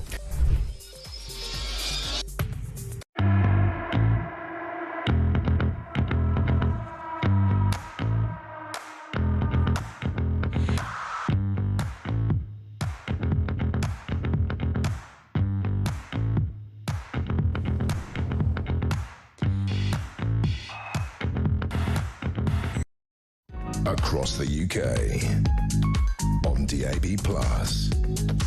on YouTube, on your mobile, and on your side. This is Talk. Thanks to Shane, who says, of course, Trump is right for suing the BBC as the victim here of a deliberate attempt from those in the BBC to portray Trump in a certain way to suit their narrative. More's the question, why are we still being taxed for the BBC? Natasha says, ideologically, Labour deep down don't want to stop the illegal migrants. Mahmoud's rhetoric is just that, rhetoric. It certainly won't be a deterrent to those coming from Calais because they know so few people are actually deported. Nothing is going to change until the socialists are ousted. Andy from Sheffield says, it doesn't matter what the Home Secretary says, everybody knows it's just false rhetoric. Very few migrants get deported because of the ECHR. Left-eat lawyers in the left wing of the Labour Party. Just hot air. Great show, Peter. Dave in Kent says, regarding the proposed Danish-type plan, does it still mean that they can arrive illegally, stay here for 10 years, claiming benefits, and then their indefinite leave to remain will be reviewed? Well, if they stay for 20 years, they could become a citizen. Yes, that's right, Dave. So even if we're in a situation where people come across in small boats, arrive illegally, claim asylum, they stay for 20 years, and then they can become citizens. That is possible. What happens in those years that they have established a family, which is entirely possible? Doesn't the ECHR still protect their right to a family life? So cannot be deported, says Dave in Kent. That is a really good point, Dave. And the next time I interview a government minister, I'm going to bring that up because I actually didn't think of that this morning, and that is really, really superb. So thank you for that. John is in Newcastle and wants to talk about this. John, you're very welcome to the programme. What would you like to say? Well, basically, looking at some facts and figures yesterday, in 1959, 1960, there was 30 million people on this small island. And now, in 2025, yes, that's some years later, but we have double that and more. We have 68 million, roughly, which is a hell of a figure more. And in relation to people on the Labour left, I don't believe that they are true to this country, that being the case. If this Danish situation goes through in relation to immigration, well, it's not going to be so good. They don't want that because they want the immigrants, I'm sure, to have the same conditions as what they've got now, which is much better than a great many of our own people who overall by the thousands go to food banks and have bills to pay, unlike the illegal Democrats. I'm just disgusted at this Parliament. I'm disgusted with this country. Is there anything in this plan, John? Is there anything in this plan that you think could be a chink of light, could help in some way? A chink of light? Not that I ever was, but I don't believe in Conservative, I don't believe in Labour, and I don't believe in Liberal. It's like a seesaw. It's one time it's Labour, the next time it's Conservative, the Liberals stuck in the middle. And it's a disgrace, this country. It really, after all them decades, I don't know what these people were fighting for in 1939, 1945, because we're really going down the pan. John, thanks for your thoughts. I appreciate that. Let's hear from Paul in Southampton. Paul, you're on the air. What would you like to say? Hello, Peter. Hi there. Yeah, this refugees and all that, it's absolute rubbish. Everything that Labour have said is just moving the deck chairs on the Titanic. The Conservatives will never bring in the ECHR because the Wets won't let them. And, you know, even this 20-year thing. So does that mean illegal immigrants can stay here 20 years or normal migrants can come here for 20 years? The waters are so muddied. But the trouble is, you've then got to take into account the activist judges. If they have an inch, they will take a mile, and they will use any measure to keep those people in this country, as they've proven. So unless we leave the ECHR, repeal all asylum acts and refugee acts that apply to this country, including the UN, nothing is going to change. This Mahmoud thing is just... She's kicked it down the road for 20 years. It's a joke. We'll see what happens. Certainly, it's going to be hotly debated over the next few days, including here on Talk. I'm doing Drive tomorrow between 4 and 7, and on Tuesday between 4 and 7. Paul in Southampton, thank you very much. We also heard from John in Newcastle there, so thank you for all of that. Lots of people getting in touch about the DNA aspect of things as well, what we just talked about a second ago. Nat says, careful, Peter, you may discover relatives with cooler accents than yours. That was fascinating. Jason says, what a lovely part of the show the DNA analysis was. We have a cancer gene in the family called CDH1 that took the lives of my mother, grandmother and great-grandmother along with many others. We started a similar journey in order to track down other family members who could be tested for the gene initially, but it ended up uncovering a tragic event that has connections to the royal family. It's fascinating. I'm still unravelling many connections and stories. Jason, that sounds really interesting as well, so thank you for that. Elisa in Chelmsford says, as a Brit who was born in Israel, whose parents were born in India, whose grandparents were born in Syria and Iraq, I would love to have a DNA test. Well, there'd be plenty to that. I think your heritage might be even more interesting than mine. Elisa, thank you for that. And Chris has been in touch as well. Says, can you find out if any of your DNA connections are cat and dog lovers? Says Chris. Well, that's a very interesting point, and one that I will